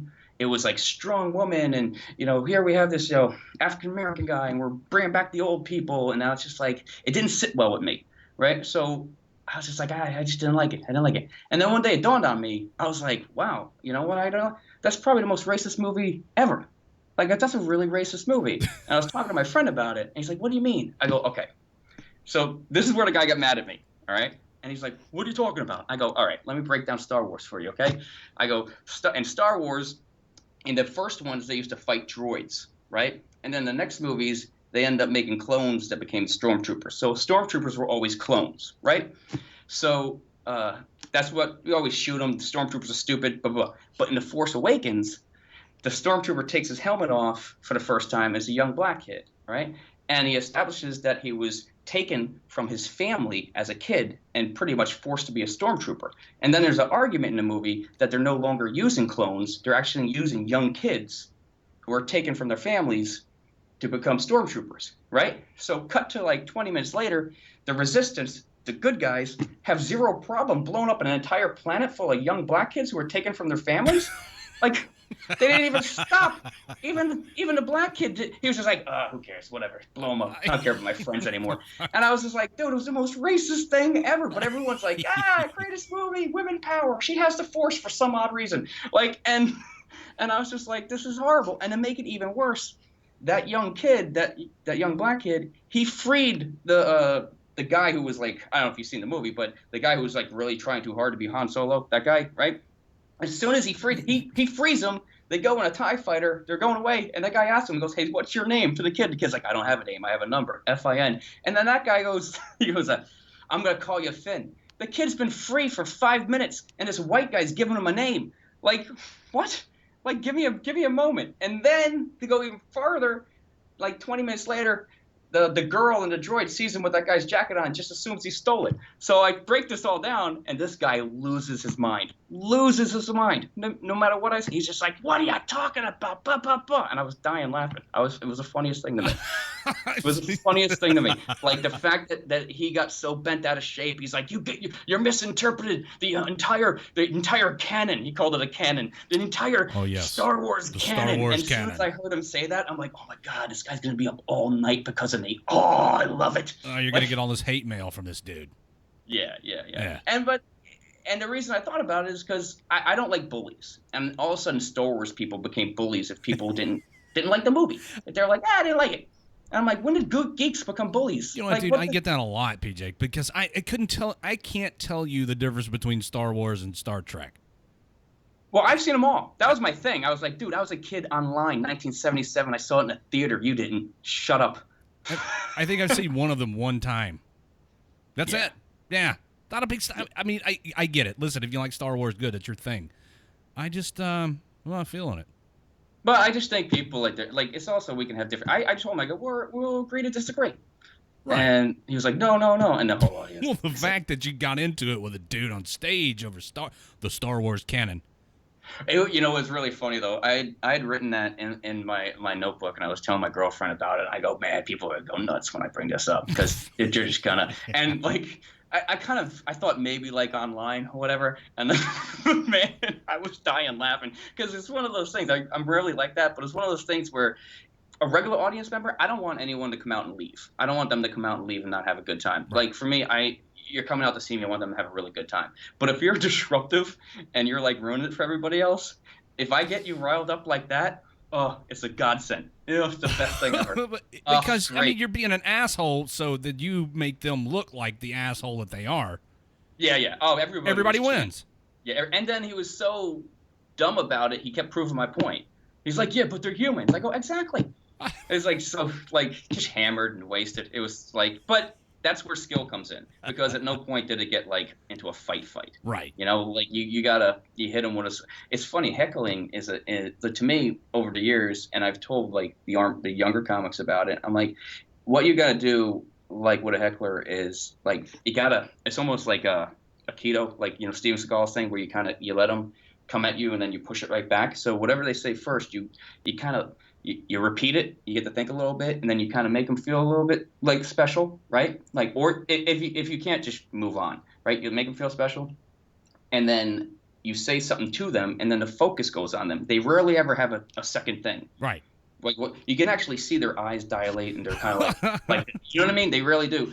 And then you're going. I've been doing this for forever, man. I'm like, right? You know. So and then if they keep going. You got to kind of be kind to them until you hear someone in the audience go, oh, geez. And then, shing, you pull out the Wolverine claws and you just go to town on them. Yeah. And then the audience is like, yeah, fuck them. It's really good. You suck. I suck. Tell me more about how I suck. And then they got nothing. And then that one person in the audience is like, dude, shut the fuck up and sit down.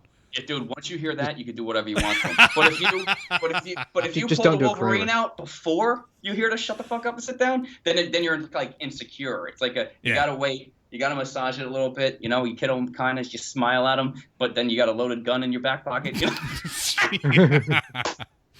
Hey guys, let's take a break. I got a few buttons to push over here, and then we're gonna come back with more of PJ. And I've got questions. I have so many questions. So we're going to take this regularly scheduled break. Those of you who are viewing the Facebook Live video, it's going to restart, so just look for the new video that's going to start in a few minutes. And more of this coming up. I'm really digging this because it's kind of giving me a little insight into. I think I'm gonna transition over into comedy.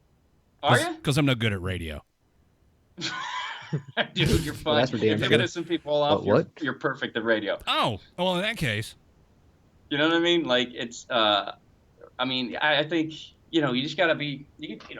It's like the more that you can like rile people up these days seems to be the way to do it. Oh yeah. So. Yeah, we talked about that earlier in the show. All right, we'll take a break. We'll be back in a few minutes. More of PJ coming up right after this. Don't go anywhere.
What's up, guys? This is Matt Best, and you're listening to WTF Nation Radio. So listen the fuck in. The voice of U.S. Army, WTF Moments. This is WTF Nation Radio.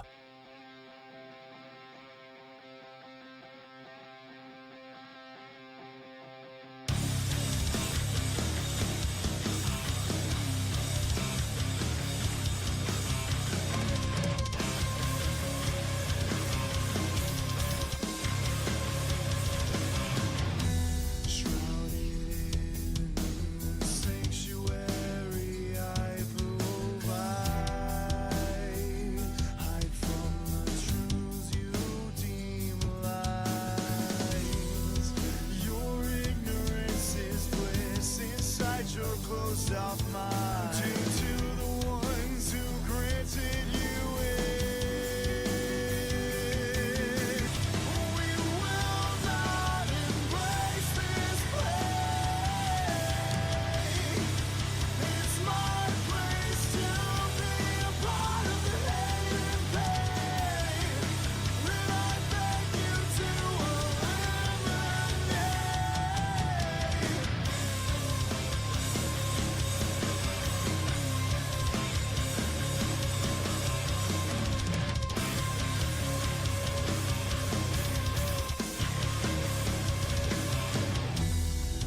this destruction and hate, how do you think it came to this? We are not the ones to blame. We did not create this. You hold us responsible. You blindly believe the lies, ignoring the truth. You avert your eyes.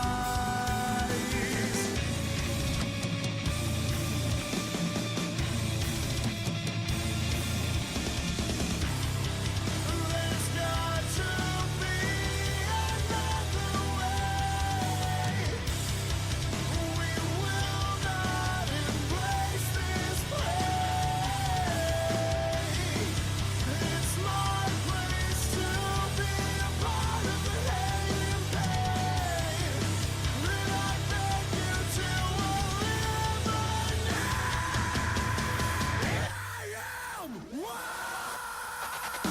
I am the repulsive reality you refuse to accept.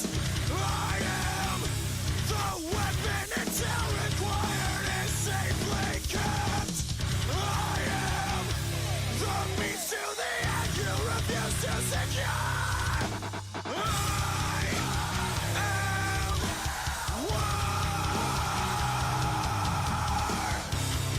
There's got to be another way. We will not embrace this play. It's my place to be a part of the hate and pain that I beg you to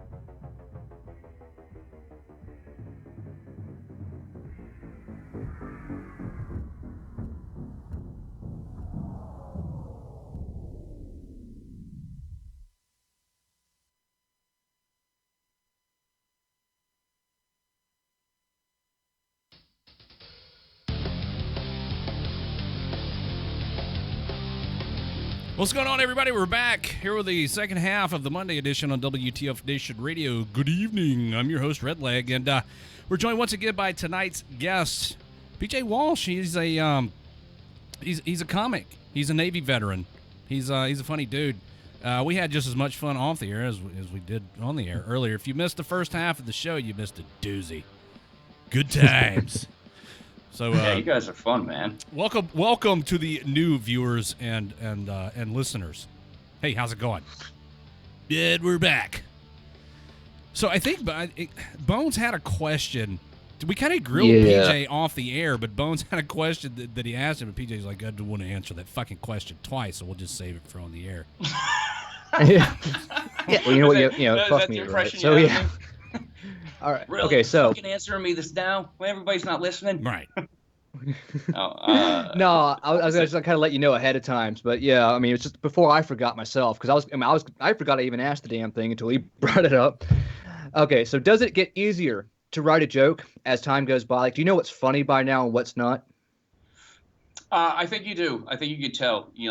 What I'll do is I'll just call a few friends, and and then I also go around and I'm like, you ever hear anything like this? You ever have this thought? If I'm laughing, yeah, it's like I'm pretty a good percentage, and then what I'll do is I'll sneak it in the middle of a long set. So like there's stuff I know works here and stuff I know works here, and I'll pop it in there, and see if it works. So yeah, you have a pretty good, you're doing it long enough, and you're kind of like sometimes I'll call a friend and I'll break something down, and I know they're gonna be like, oh, dude, I hate you. Like the Star Wars thing, I called 3 of my friends and I ran it by each of them, and each of them were just like, God damn it, man, I watched that movie too. God damn it, So like they're like, we missed it. So yeah, you could tell sometimes. Like somebody, who the hell is this that asked PJ, were you an MP? No, he was in the Navy. No, I wasn't. I was a DT. I was a dental technician. And a field medic in first 3 years at Camp Lejeune, North Carolina, or like to call the armpit of the United States, and 6 months on the USS Nashville with the Marines, and then I came back, and then I transferred up to Bethesda Naval Hospital, and then I took over. I was a primary dental technician for the first and second families at the White House and Camp David. So I was in charge of the president's mouth during the Clinton administration. I got this funny guy working in my mouth. Yeah, I was there for I guess all the, whatever. Like, but it's so funny. Like I think it's the one thing like the right and left can agree on, because when I bring that up on stage, when I go, I was a dental technician for the president, and then I wait and I go, during the Clinton administration. I don't care where I am. Everyone goes, ugh. Like, it makes no difference. I swear, it's the one thing that everyone's like, yeah, we'll all agree on that. That's kind of gross. You're not the only person in this White House that's been in my mouth. Yeah, I guess I'm the only man who's been in his mouth, so that's kind of weird. Well, I don't know if you agree with the conspiracy theorists. Yeah. Oh, man, who doesn't? No, but it was cool. It's one of those things like working in the White House kind of gave me, like, my parents immigrated here, so like. I brought my mom down, and she sat in a dental chair where the president was, and she came from a little farm in Ireland. So it was one of these things where I used to stand outside when I'd leave, and I'd just look at the White House and watch people take pictures in front of it and stuff. And I'd be like, man, I just walk in there. So that kind of was like, showed me a picture of the moon and the White House in high school. They were the same distance, man. I wasn't going to either of those. And so that kind of gave me the gusto to just say, I'm going to become a comedian. I could do that. If I can provide health care for this guy, I probably could tell some dick jokes. Oh my God. Yeah, I can get up on stage and tell some dick jokes. Yeah, you make it sound so easy. Highest clearance and stuff. It's crazy. You make it sound so easy. There are people watching now and listening now who weren't here for the first part of this segment. So early on we talked about the Armed Services Arts Partnership. This is something that you're involved with. I guess I got the wrong read on that. And that I thought maybe it was a collection of comics who kind of travel around doing shows, but turns out that's not what it is. No, so this is, well, I also do that. So I do I really spread myself probably too thin on doing a lot of things for veterans in the military. In the way that I also tour with a group called the GIs of Comedy, and everybody's a veteran, and we've done. 1 year we did.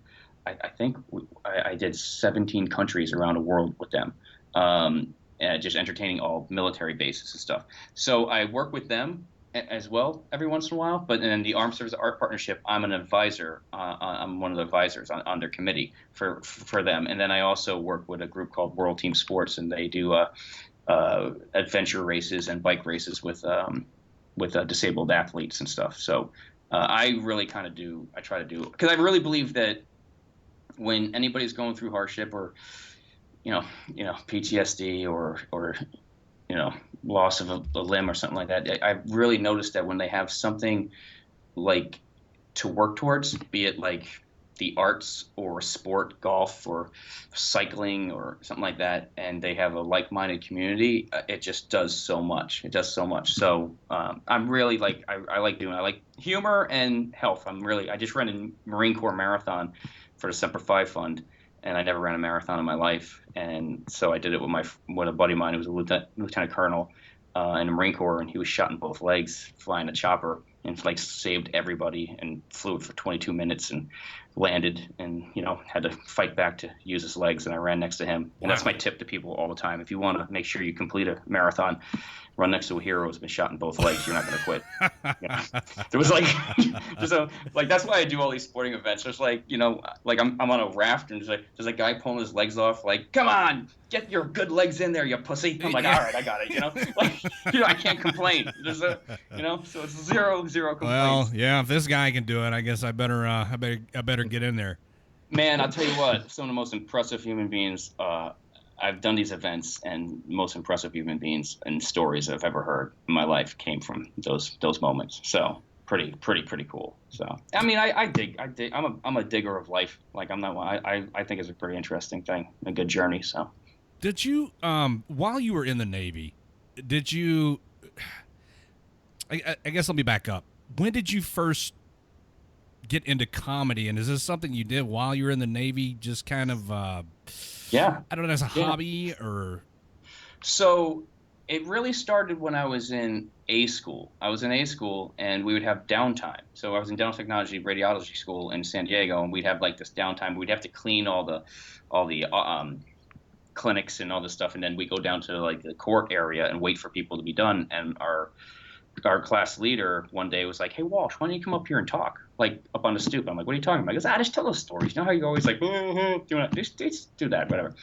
And I just started I just stood up there one day, and I remember the first kind of thing I said, and it was, "How many of you guys went to boot camp with guys who didn't know how to swim?" And everyone put their hands up, and I'm like, you know what that tells me? Somebody Army right now, there's some guy in the woods like, holy shit, trees freak me out, and so. And then it just became this thing, and they were almost an audience, and I think that's still the connection I have, because the first audience I had were my shipmates and the Marines. So when I go and entertain the troops overseas, or I'm with the Armed Services Art Partnership, it's almost, they speak the same language I am, and I could bust their balls because I've been in. So I've been there with comics who've never been in the military, and they tried to bust their balls. They're like, once you've been in, you just got like, yeah. Okay.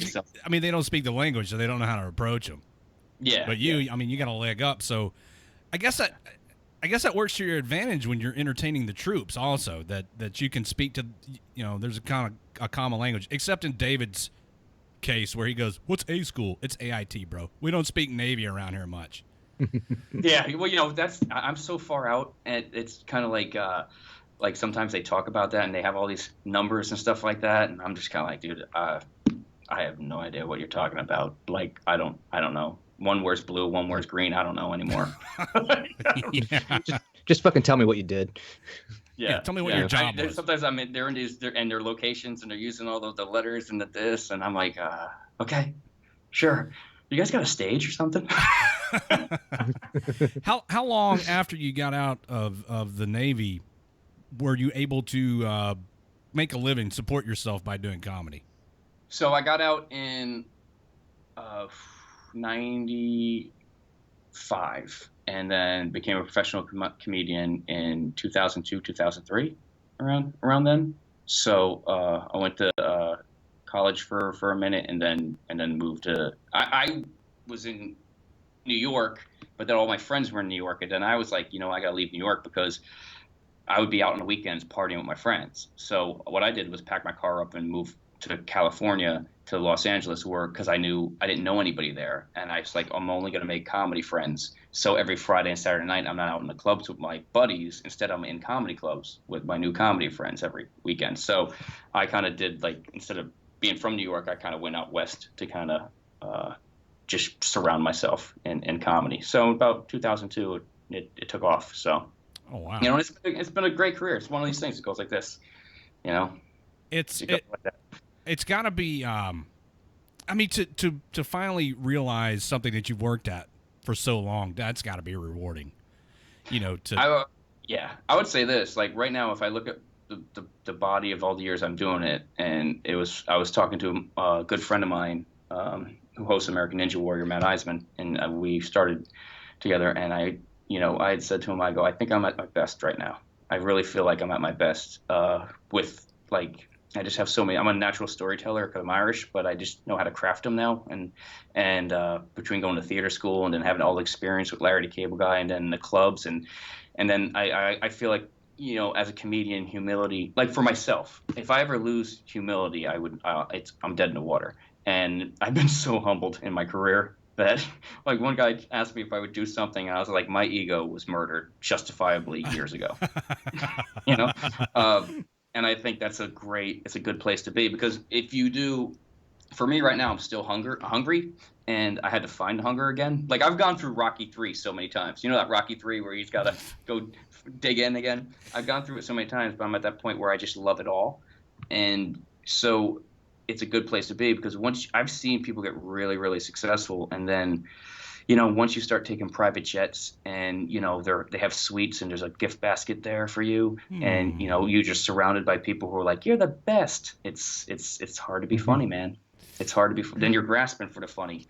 And, you know, I'm in a really kind of sweet spot now. Now, I will say, hopefully I'm talking to you guys in 4 years and I'm surrounded in gift baskets. You know? Yeah. No, I don't want to be like that, but I want to. That's the fun part about it, is to kind of be mindful of, and that's what the military got me. Man, at 18 years old, I was in field medical service school, and it was the height of the Gulf War, and you know, we were getting trained, and we thought like this is it. Like they were telling us we've never fought in a situation like this. Your life expectancy of a field medic is 7 seconds, you know. And so when I went over there and everything worked out, I kind of felt like, man, I'm gonna do, like, I really got appreciation for life. You know, and you know, and that's what gives me this thing for veterans, you know, because that little moment changed my life, you know, and when men and women are coming back, you know, just, you know, seeing, you know, things and dealing with things, any bit that I can do to help or serve, I'm going to do. It's the obligation that I just, you know, we make an oath. I think that's the thing I think that separates military people from regular people. Like most people go to college and that's kind of like, you know, for yourself. But, you know, when you go in and make an oath, that's about other people. And that's the best we got. Right. I mean, it's about something more than just yourself. It's yeah. There's a common theme, you know, among the troops, and it's, you know, everything they do for their buddies, the person on their left and right. And you kind of lose your individuality, but I think that teaches you a valuable lesson in life, that there are things more important than just you. Yeah. I'll teach you a variety of lessons.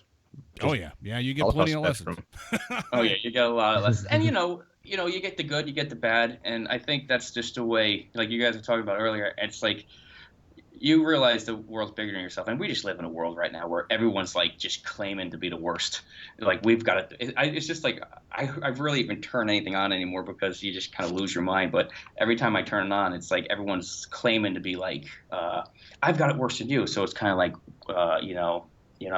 African Americans, we have it the worst, and then women are like, no, we have it the worst, and now middle-aged white guys are like, no, we have it the worst. Like, dude, everybody's got it bad. I don't know what to tell you. Everybody's got it bad. Everybody's got something, and it's just one of those things. You know what a good definition of that is? I learned this traveling.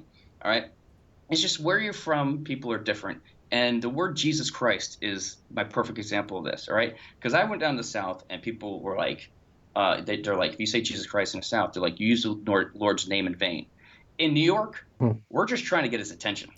You know what I mean? Like, we're not using his name in vain. Like, I was in LA, I was driving by, and this guy had this like mesh shirt on, and he had like his nipples were out, and his like nuts were hanging out of his pants. And I was driving, I was like, Jesus Christ! And I wasn't like, I was just like, dude, are you seeing this? Why is this in my visual right now? What did I do to, like? That's the way it works. And I think, you know, when people get caught up saying like, you offended me, and it's like, no, dude, I just grew up, I was raised differently, and I'm sorry that offends you, but that's not what my intention was. And if people would just take a beat to sit back and go, all right, what's this person's story? Where are they coming from? But no one does that. If it bleeds, it leads. Everyone goes with the headline. Oh, you know? Yeah.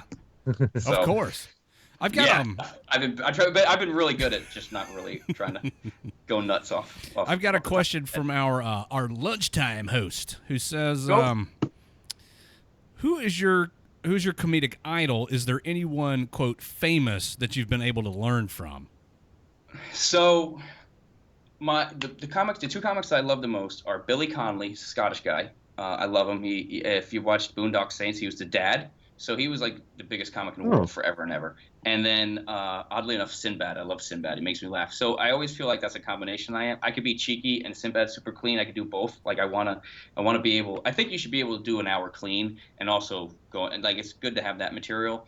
And then also, and when you do an hour clean and you throw something in that's like a dick joke, then the dick joke just hits harder. Like. Wait a minute, this guy wasn't telling dick jokes an hour ago. Yeah, you know what I mean? Like, it's like if you're going to say, for me anyway, I don't think, like, these are all just, nobody's there. One of the things I tell, like, comics all the time, nobody's right. Nobody's right. It's all you, man. If anybody's like, it's supposed to be like this, no, there's no rules. But I do know what I like for myself. And myself is like, when I say fuck once and I scream it, it hits harder. And then if I say it like 15 times, because I really mean that fuck. You know what I mean? Like I really mean it. But the best, this story is my favorite story. And it was like amazing. And I still do this with comics. Like I did this with comics this past weekend.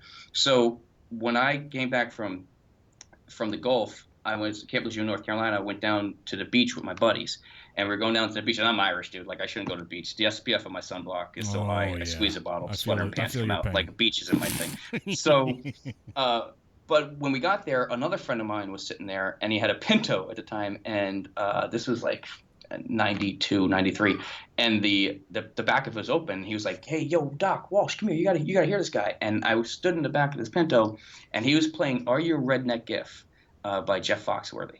You're a redneck if the very first tape, right?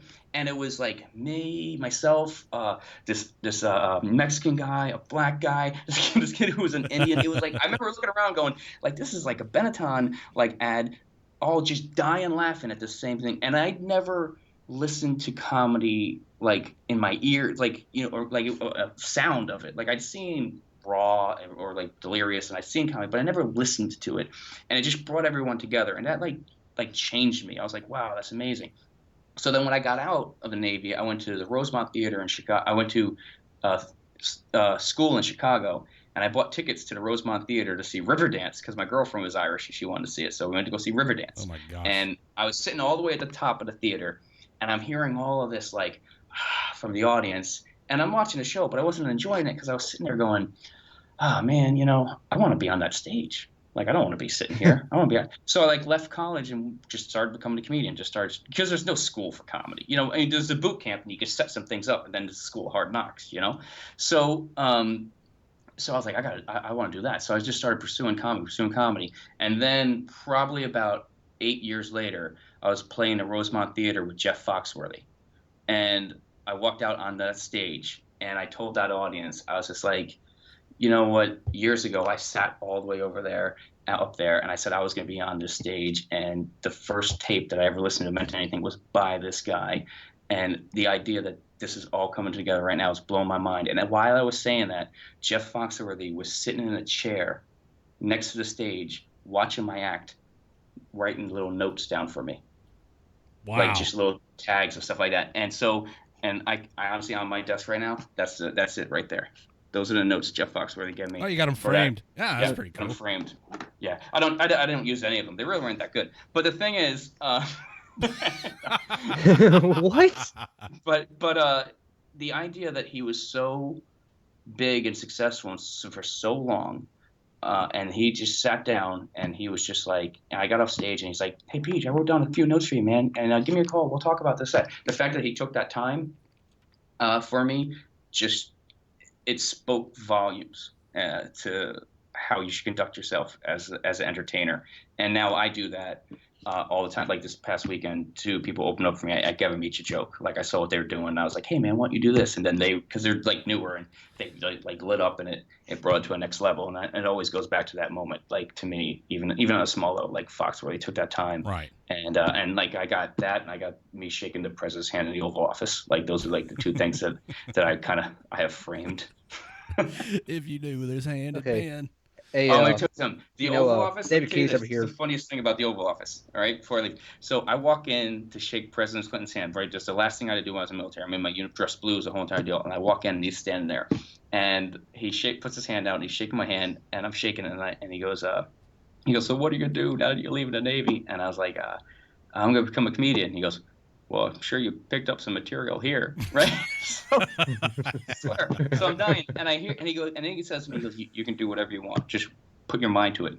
And I wasn't listening to him because this is God's honest truth. I was sitting there shaking his hand, and my only thought was, my God, this is the softest carpet I've ever stood on in my life. Oh my God. Like it was just, I was like, I looked down and I was like looking up, I was my feet, and then it was real powerful because I was standing on the presidential seal and we were inside, like, you know, the whole entire seal, and I was shaking his hand, and it was just like, wow, man, this is crazy. But that was my biggest moment. All that was going on. I'm shaking the president's hand. I'm like, this is a really soft carpet. What do you think about the carpet in here? Can I go and interject here real quick? David Keys in the Facebook, they have said maybe recent vets should be thanking you for your service. Serving other vets after you're out is probably a higher calling than serving them while you're still in. You know, I appreciate that. And, you know, one of my friends he became a commander in the Navy 2 weeks ago. And he served with me. He was enlisted. And so I went down to his retirement ceremony. He's done 30 years, okay? And so it was down in San Diego on the ship down there. I forget not the Cole, that one's but it's the Midway, on the Midway. And so he started doing his timeline of his life, and he started with me because I was the one down there, and he just listed the accomplishments that I did. And thank God I had sunglasses on, because I don't stop to think about these things. We do our thing. But when I heard it, my girlfriend was next to me. I was like, oh, thank God I have sunglasses on, because I'm crying like a little bitch right now. Because it's one of those things where you're just kind of like, I heard it and I was just like, oh, okay. And it made me really proud to be able to be in that kind of position. And it's something that I will do to my dying days. So I appreciate that someone takes the time to write that. That means a lot. But yeah, man, I appreciate that. It's good to hear, because, you know, Hollywood doesn't give a shit. Yeah. I know. Right now, like, to give you guys, like, so right now, what I did today, the whole entire day, speaking of Armed Services Art Partnership, that I'm talking, you know, I'm just getting ready to announce this. So I've been trying to get, like, all these clubs that I headline to let me bring some of the comics with me, because I was out in Vegas 2 weeks ago, doing this, like, Dirty at 12:30 in the middle of the night in Vegas. It's the best show in Vegas. It's just unbelievable. Wow. It's like at 12:30 at night in this casino. Everyone's hammered. There's no rules. It's so much fun. But one of the Armed Services Art Partnership veterans happened to be in Vegas. She was going to see the Backstreet Boys. I seen her on Facebook, and I said, hey, why don't you come out and open up for me? And so she was like, oh, my God. So she just came out, and I gave her 5 minutes that night. And let me tell you, nothing that weekend mattered except for that. She was so happy, and it lit her up so much. And I was just kind of like, wow, you know, I probably could do this with all my shows, you know, because when you do a boot camp and you do a graduation, you have all your friends there. It's not like a real comedy night. It's like the perfect one for you to, like, jump into. So I was like, it would be great to bring them. So I started trying to contact clubs to say, hey, can I bring some of these people to open up for me? And just being like, it'll be good publicity for the club. You're helping veterans. It's a win-win, blah, blah, blah. And then I'll close the show. I'll rock it. It'll work, you know. So I really didn't get too much. So then I just started to take it upon myself to book the rooms myself. So I just picked 3 nights in places that have always been good to me. So I have 3 shows. In April. I put them up today on my Facebook page. So if you want to come in these areas and support these Armed Services Art Partnership and myself, I'll rock the room. Great people. Tuesday, April 25th. It's Tuesday night at the Hartford Funny Bone. We're doing that. So it's going to be me and the Armed Services Art Partnership, a few of those veterans. And then Wednesday, May 3rd is Syracuse Funny Bone. I'm doing the same thing. I'm bringing 3 of those veterans with me. And then Wednesday, May 17th, the Virginia Beach Funny Bone. I'm bringing 3 of those veterans with me. So each night. So what I did was I basically bought the room out so I can have the night and have that same kind of just to give them that look. Like I can't even begin to tell you how happy she was. I was just like, God, this is awesome. This is awesome. So it's cool. Hey, Pip. I know Pip's listen. Hey, Pip, go to the show at Syracuse and take a picture with PJ and send it to us. That'd be awesome to see. Hey, I got another question here submitted in here. Do you go after joke stealer comedians, like in the comedian circles? Do I? I'm sorry, I didn't hear that. Joke stealer comedians. Like joke stealer comedians, like people who kind of half copy other people's jokes and stuff and trying to claim it as their own. Yeah, you know what? Here's the deal with that. Like, to me, it's one of those things, like, I really talk about my life very specifically. I was a dental technician for the President of the United States. And if someone else goes out and is like, I was a dental technician for the President of the United States, I'm like, there's only one. Like, you know? So I think there are a lot of things out there in comedy that are just kind of commonplace that we all know. And that's kind of like the zone. And I'm going to be honest with you, a lot of times their audiences they're not as comedy savvy. So you can get away with a lot of that. So there's going to be a lot of crossing in that area. But if you're really specific to your life experience, like really, really specific, people can't take it. They can't take it. I really like. They could try, but like my sister had I do a bit about how my sister had a 12-pound 8-ounce baby, and I go, Jeez. Look, yeah, and I go, let me tell you something. I go, that's why women are better than me, because you pulled something that big out of me, I'd never love it. Right? So, and the reason that joke came about is because I didn't realize how big that baby was. Actually, true till Thanksgiving Day. My sister's like, PJ, this turkey's 11 pounds. I was like, God damn. And I said to my cousin, I'm like, I'd never love something that big. And he died laughing. And that's when I know something's funny. But it was a specific moment out of my life and a line out of my life that I put in. So, you know, it's kind of hard. You could take it, but you're not gonna have that connection to it. And I think that's the best comedy. You like when you're that connected, you know. Like I was telling you guys about the rug. You know what I mean? There's no line about it. That's exactly. I went right back to that moment. I just looked down. I'm like, this is the softest damn rug I've ever heard. You're like, you can't fake that. You know, and that to me is the best. Yeah. So that's why I don't worry about it. But it's you don't take somebody's stuff, like, you know. Yeah. Well, but let me ask you this though. It's just kind of something I'm personally wondering about, and it's you know, the Amy Schumer special just came out recently, and it just tanked really bad. Like, as a comedian, was it really that bad, or is it just, you know, people just being assholes? Let's put it that way. So Amy went to theater school with me. She was a year ahead of me, and it was when she just did Last Comic Standing. So we were actually in theater school. So I actually met her outside of the comedy scene, and she was super nice. And I haven't seen her much since. And clearly, acting school has done much more for her than me. Yeah. I think, you know, if I'm just not gonna beat around the bush, I just think she's successful, and I think with the media outlets now, you have like all these different places where you can do an hour. You got like people doing 2 hours on Netflix. You have people doing all this, and Louis just brought it to a whole nother level because he's so freaking good that he was putting specials out every single year, and then Bill Burr every 2 years, and those guys are just like crushing it. And I go, but it takes a while to make an act, but people want. Like, they see you for an hour and they're like, we want another hour. And it's like, well, dude, you got to give me like 2 or 3 years to craft something. I'm a less is more person, you know, and because it's one of those things where an act is like rebuilding or building a car. You know, you gotta take your time and run it a little bit and do all this. And since they're asking for so much, I don't think a lot of comics are taking their time. And then when you're so successful, you're just playing to an audience that likes everything that you do. So it's not being challenged. Like, I needed that guy to come back at me with Star Wars. That was like my favorite moment, because I was just kind of like, am I right here? Am I not right here? Let's get through this, you know? But if I was just like around all these like PJ Walsh disciples, they'd be like, yeah, whatever he says is great. And I'm like, no, well, not at all, man. I start from wrong, you know? I think with that special, you know, she's just playing arenas. You know, I saw it happen to the Cable Guy. You know, first 2 specials were really, really funny, and then, you know, there were a lot of get her dones and Lord, I apologize in between jokes. Yeah. You know. Well, let me ask you this: is there any such thing as a bad act, though? Like, take the success factor out of it. Is there any such thing as a bad act? Then.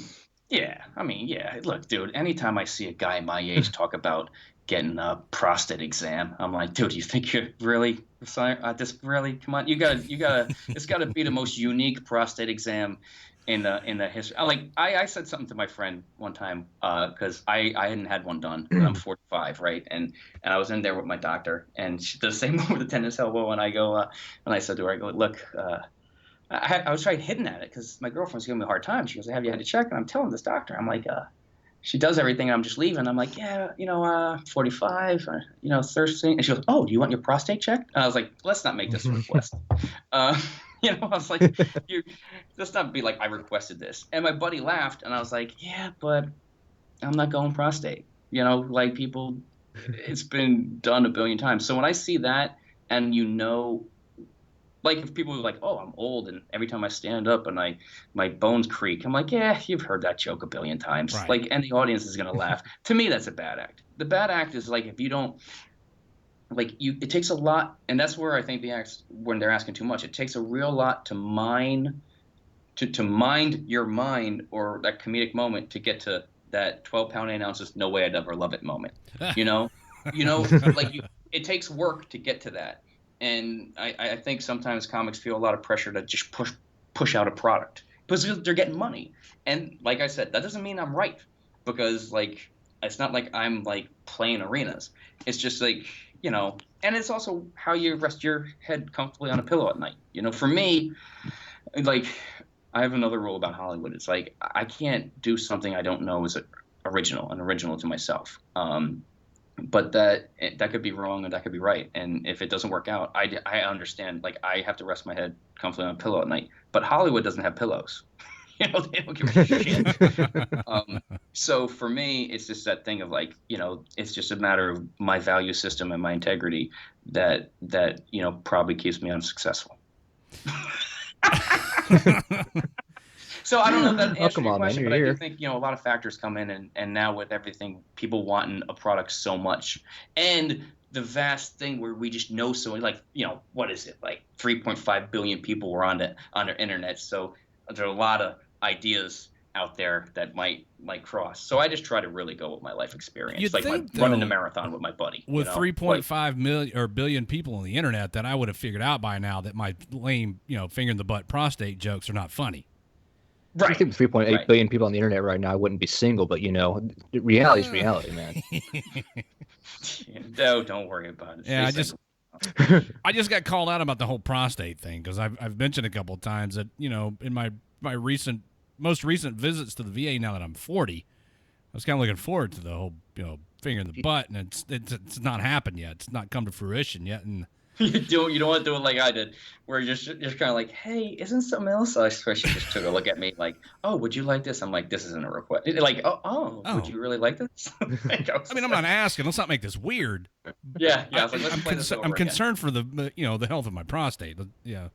But like when I see comics do it, and I see, I've seen, I'm not gonna name names, but I've seen some people I've worked with who put out specials, and I'm just like, dude, you're better than that. And but I didn't see the check that they were getting, and I'd like to say that I'd like to wait. Honestly, I'm a less is more person. I don't tweet. I have 2 tweets. They're like retweets. I'm not into that every single day thing. I like the Wizard of Oz until they pulled the curtain back. I'm like, I didn't need to see that little guy. Yeah. Right. So for me, I'm a less is more guy in a more world, and I think the more world dilutes it, and I think that's kind of what's happening. You watch a lot of the specials on Netflix, and you see kind of like the comments, and the quality seems to be because they're just cranking so many out. So and you're never better than your first. Your first is second. It's like a 1-2 punch. You're still hungry. You're still in it. You're still kind of like. And then once you get to that like comfort zone and you have an audience, and it's tough. There are guys who are great at it. Burr's great at it. Kathleen Madigan's great at it, making it, keeping it real. Louis, but sometimes people just get comfortable. Or they find that they find that shtick that works for them that hasn't been done before. And they hold on to it, and it goes for so long, and there's so many, just kind of recycled iterations of it. And it just gets tired. Yeah. After a while, you're like, oh, okay, how many more times are we going to do this with just a little different twist on it? Well, let me ask this. Go with what you know and what people respond to. It's like why actors play the same role all the time. Right. Like when Will Smith is a bad guy, nobody liked him. Even in Suicide Squad, they kind of made him a good guy.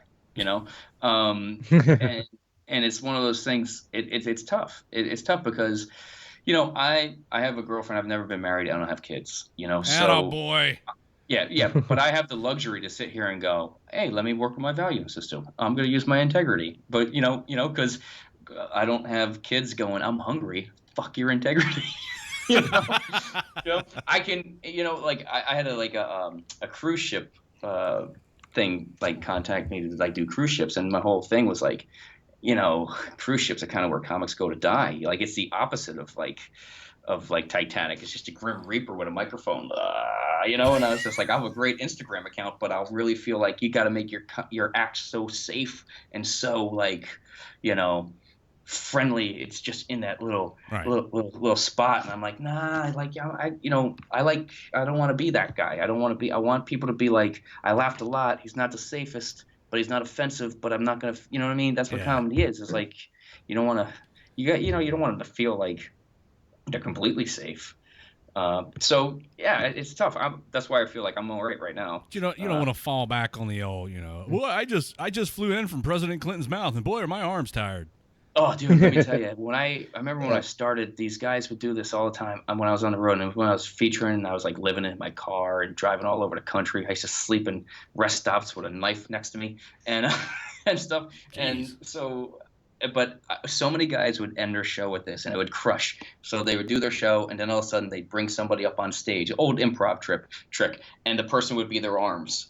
And they'd be like, so I'm walking down the street, and this girl's arms like this, and he's like, and then I pick my nose, and then I itch my mouth, and the place is going ballistic, right? And I'm sitting here going, oh, geez, I gotta, my 12-pound 8-ounce baby choke is,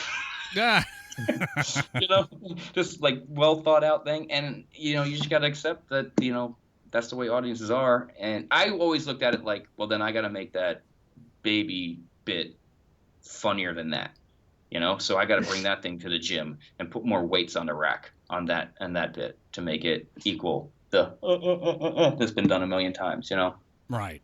So you could bitch about it, or you could dig in and deal with it. Yeah. Now we got a question from our website at live chat. Like, do you venture into political jokes at all? I don't. So my one-man show is a love letter to the troops, and my director was Dion Flynn, who played Obama on Fallon, and we spent a lot of time in there, and he was like, I can't believe you got the show off without being political. And because to me, it's like one of those things where I'm like, we're all aware of it, and I think good art is up to the person's interpretation, like really good art. And it's like what you walk away with and what you get out of it is what I want to happen.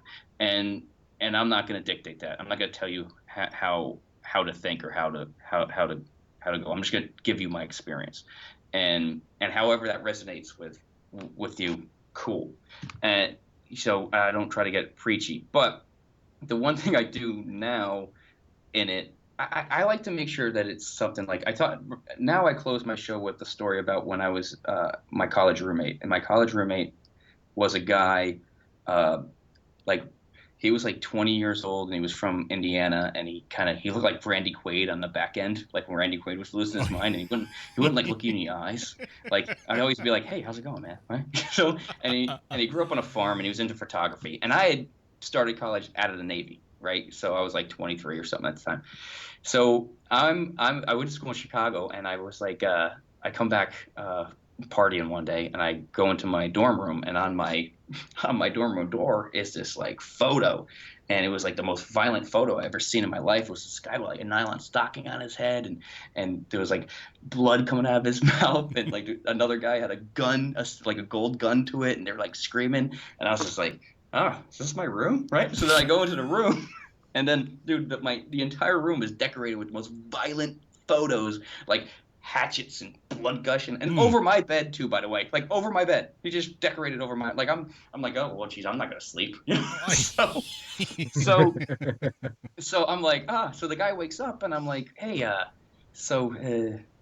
did you do this? He's like, oh yeah, man, that's my art. That's my photos. I was like, oh, okay. I go, that one out there with the nylon stock and the gun to the head, that's the pretty tough to get someone to post for that, huh? He's like, that's my dad. I was like, shit, this runs in the family, right? So they're like, oh man, this is fucking insane. So then Thanksgiving comes, right? And I shortened this for the stage, but this is my idea of political stuff. So Thanksgiving comes, And I go ask the kid, I'm like, so what are you doing for Thanksgiving? He goes, oh, I'm going to Hawaii for a few days. I'm like, oh, you going for a family vacation? He's like, no, I'm going to a clinic. I'm like, a clinic? What kind of clinic are you going to? He goes, well, I'm going to this clinic where they're going to teach me how to suppress all the rage and anger inside me, so it doesn't well up and nothing, you know, and stuff like that. And I'm like, oh, all right. Well, would you like me to donate to that ticket? Like, you know. So the guy goes for 4 weeks or 4 days, and then he comes back, and I'm just like, hey man, how was the clinic? How was it going? He goes, it's great. It's great, Peach. Great. I'm a totally different person. Totally different. Cured. I'm totally cured. Everything's great. I was like, oh, thank God. All right. So I swear to you guys, can't make this up. My one of the guys I went to college with, he actually Instagrammed about this the other day to me. From that day forward, when he came back from the clinic, from that day forward, twice a day, 6 o'clock in the morning, 6 o'clock at night, this guy would take his pillow, put it on the edge of the bed, all right, then crank up like Metallica, and beat the shit out of his pillow for 30 minutes straight, screaming at the top of his lungs, just till like sweat was coming. And I'm right next to him at my desk, not a laptop. I had a tower at the time, just like writing a paper on a bicycle thief. Oh, anyway, The Bicycle Thief is a pretty good movie. This guy's a murderer. Yeah, I mean, you could have taken up bullfighting with all the red flags this dude's got. Dude, you know, it was going insane. It was insane. So this would happen twice a day, and everybody on the dorm like heard it like crazy, and everyone's like, dude, this guy's out of his mind, right? So after about 2 or 3 weeks, finally these girls who lived next to us had it. They had it, right? So she comes over and she's banging on the door. He's like, like writing a psycho. Well, how ironic, right? So he's like, right? And so all of a sudden she's like, you're crazy at the door. You're crazy. And all of a sudden the music comes off and he goes out. He's like, and he opens up the door and gets in her face. And she's like, you're a fucking psychopath. And he's like, and I swear, like she turned white as a ghost. He's like, you don't understand. So he's like, oh my God. If I don't do this, something really, really bad's going to happen. And she was like she shrunk and just like walked away, right? And then he comes like back into the room. He takes one look at me. He's like, how's your paper? And she like sits down. And I'm sitting here like this, like, holy shit, dude. How am I going to get out of this? I'm like, because like when this guy snaps, I'm going to be the first one. I'm sleeping right next to him. So here was what I did. This is what I did. So that night, I literally was sitting at my paper going, like, sitting at my computer like this. I'm like, all right, this is what I'll do. I asked him, I go, hey, dude, did you eat dinner? He's like, no. I go, you want to go down to Rush Street and go to that pan pizza place? He's like, yeah. So I brought him down to Rush Street. There was this great pizza place, and we had pizza. And I asked him how life was and this, that. And you could write your name in chalk on a wall. And we wrote our names in chalk on a wall and stuff.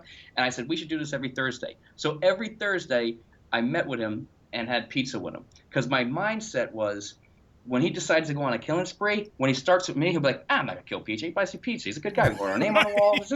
Right? And he's going to move on. He's going to murder everybody else. Like, that's the whole deal, right? Yeah, they have institutions built specifically with dudes like this in mind. I know, dude. I'm living one. So here's the deal. So like, and this is like as political as I get. So all of a sudden, at the end of that, like, so I leave school. By the way, like after that semester, I'm like, I'm out. I'm going to comedian. He was part of the influence. So and to my knowledge, guys, he hasn't murdered anybody. To my knowledge, he hasn't gone on a spree. And I'd like to think it's because I made him laugh. Like, I like to think because I was funny, right? Right. So, but here's the funny part to me. Do you know how we became roommates? Boy, we both had to fill out a 15-page compatibility questionnaire. Holy shit, you're compatible with the resident psycho in the dorm. Yeah.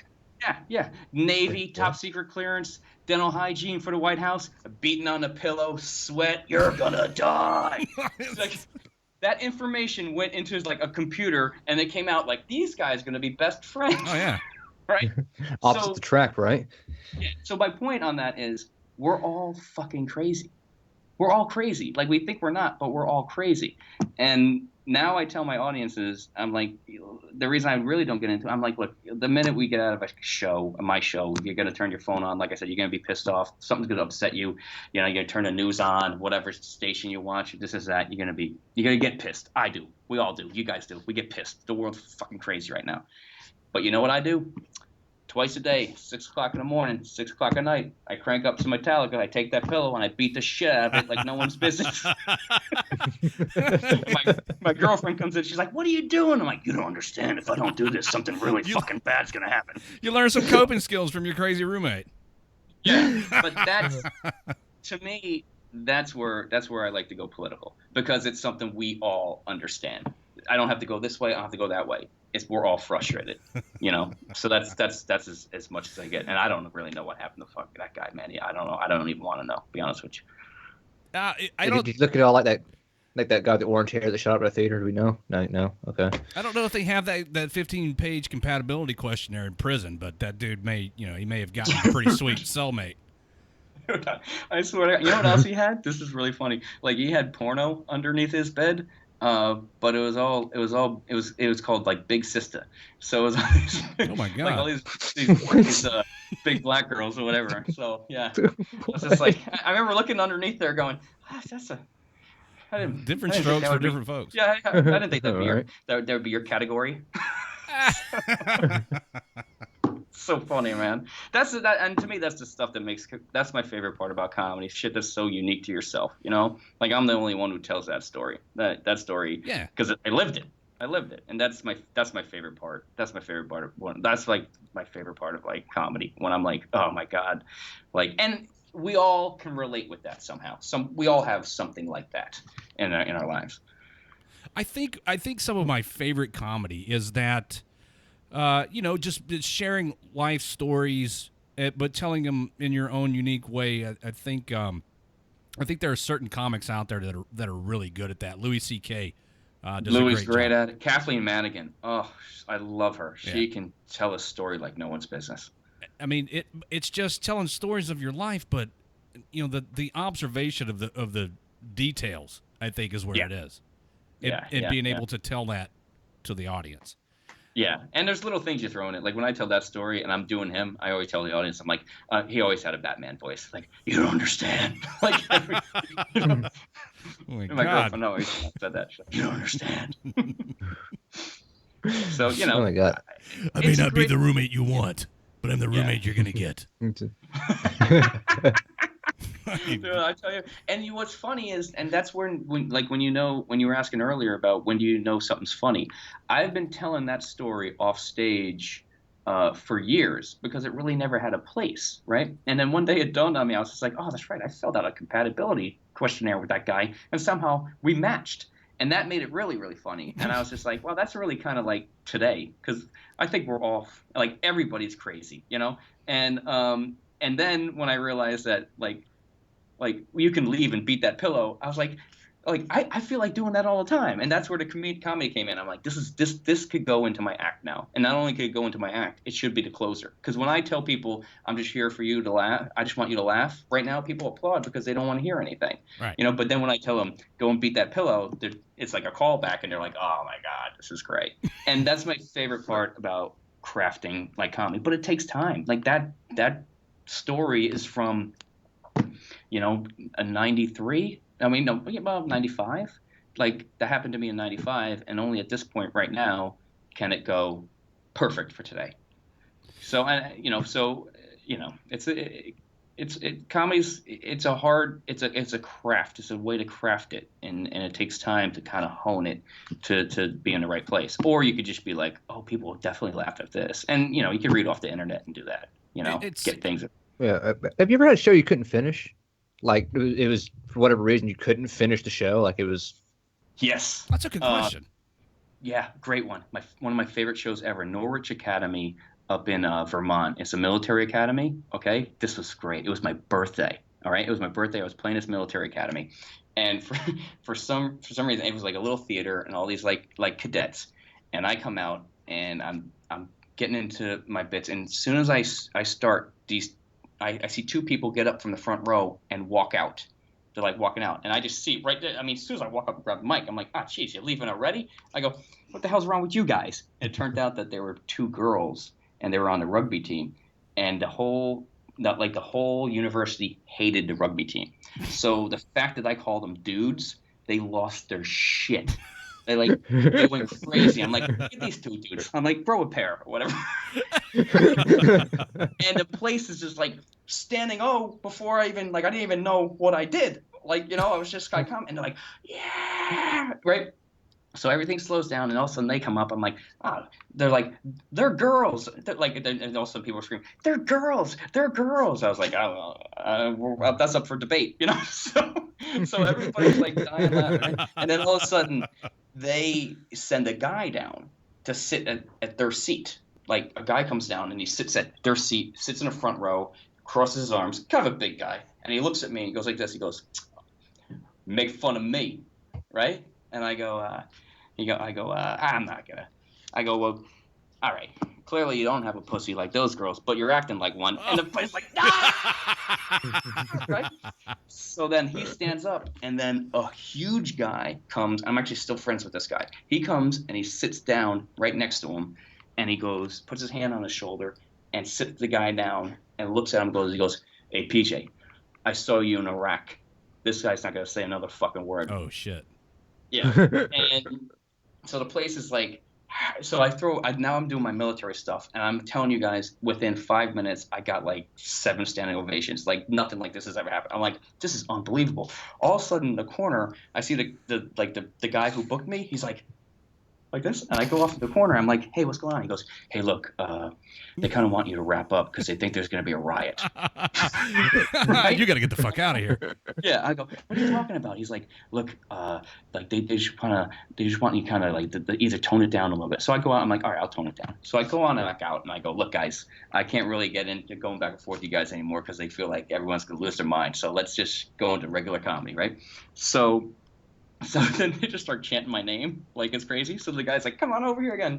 And I bring a mic with me this time. The whole audience can hear the conversation, So, and I'm like, what? He's like, wait, you got to end it. And I come out and I go, look, guys, you guys defend, you're going to be our future leaders. You mean everything to me. You made this a great birthday. Thank you guys so much. You're the best. And they're like, crazy, right? So then I walk off the stage. And I'm maybe 10 minutes, right? I walk off the stage, and the guy goes, hey, they're doing like a Hollywood Squares after this, like the rugby team, and they wonder if you'd be the center square. I was like, fuck that rugby team. Right? So then I was like, I'm going to go out front and meet the students. And they're like, yeah, they'll go out the front. The rugby team's waiting for you. I go, they want me to be a center square, but they want to beat the shit out of me? What kind of what's going on here? What kind of Hollywood Squares is this? Yeah, so I'm telling you, this was so beautiful. So I go outside. I walk outside, and it's Vermont. It's February. I'm born February 21st. February 21st, Vermont. It's snowing. There are snowflakes this big coming down. It's like out of a movie.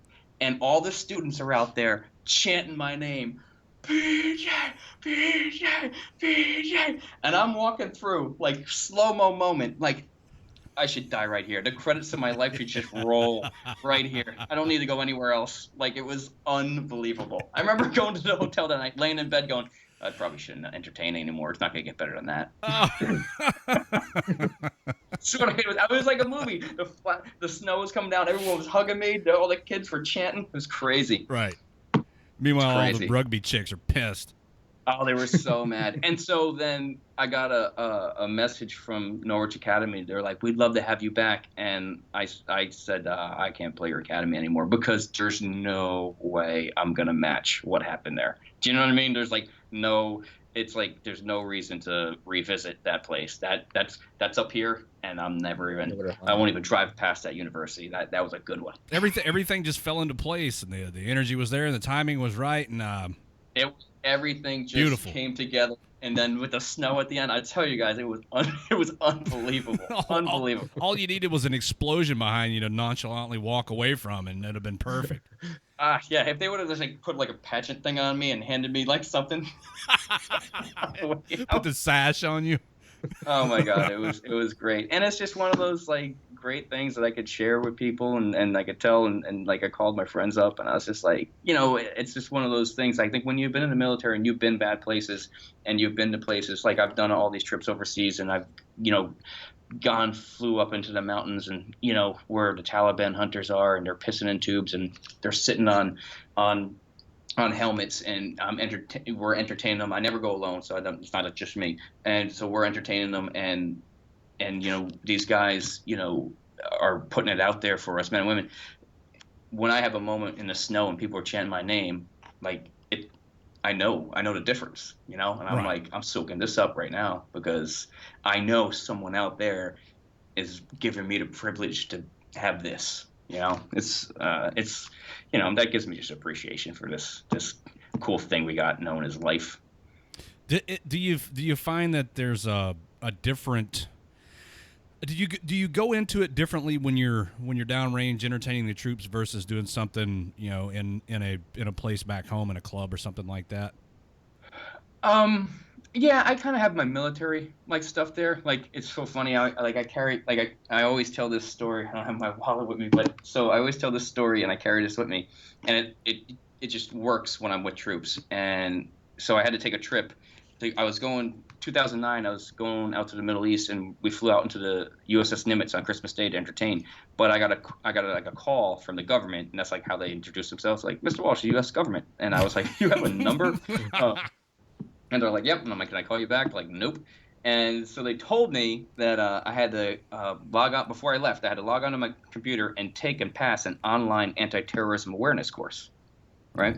And so all military people take this. And the minute that I tell everybody, everyone's like, oh, yeah, because they have to take it every year. And so I had to take and pass this course so I could walk around the Middle East with my certificate of online anti-terrorism training. And so I usually have it with me. And when I'm with the troops, I unfold it and show it to them. And they go crazy. Like, crazy. Oh, shit, you had to do that too?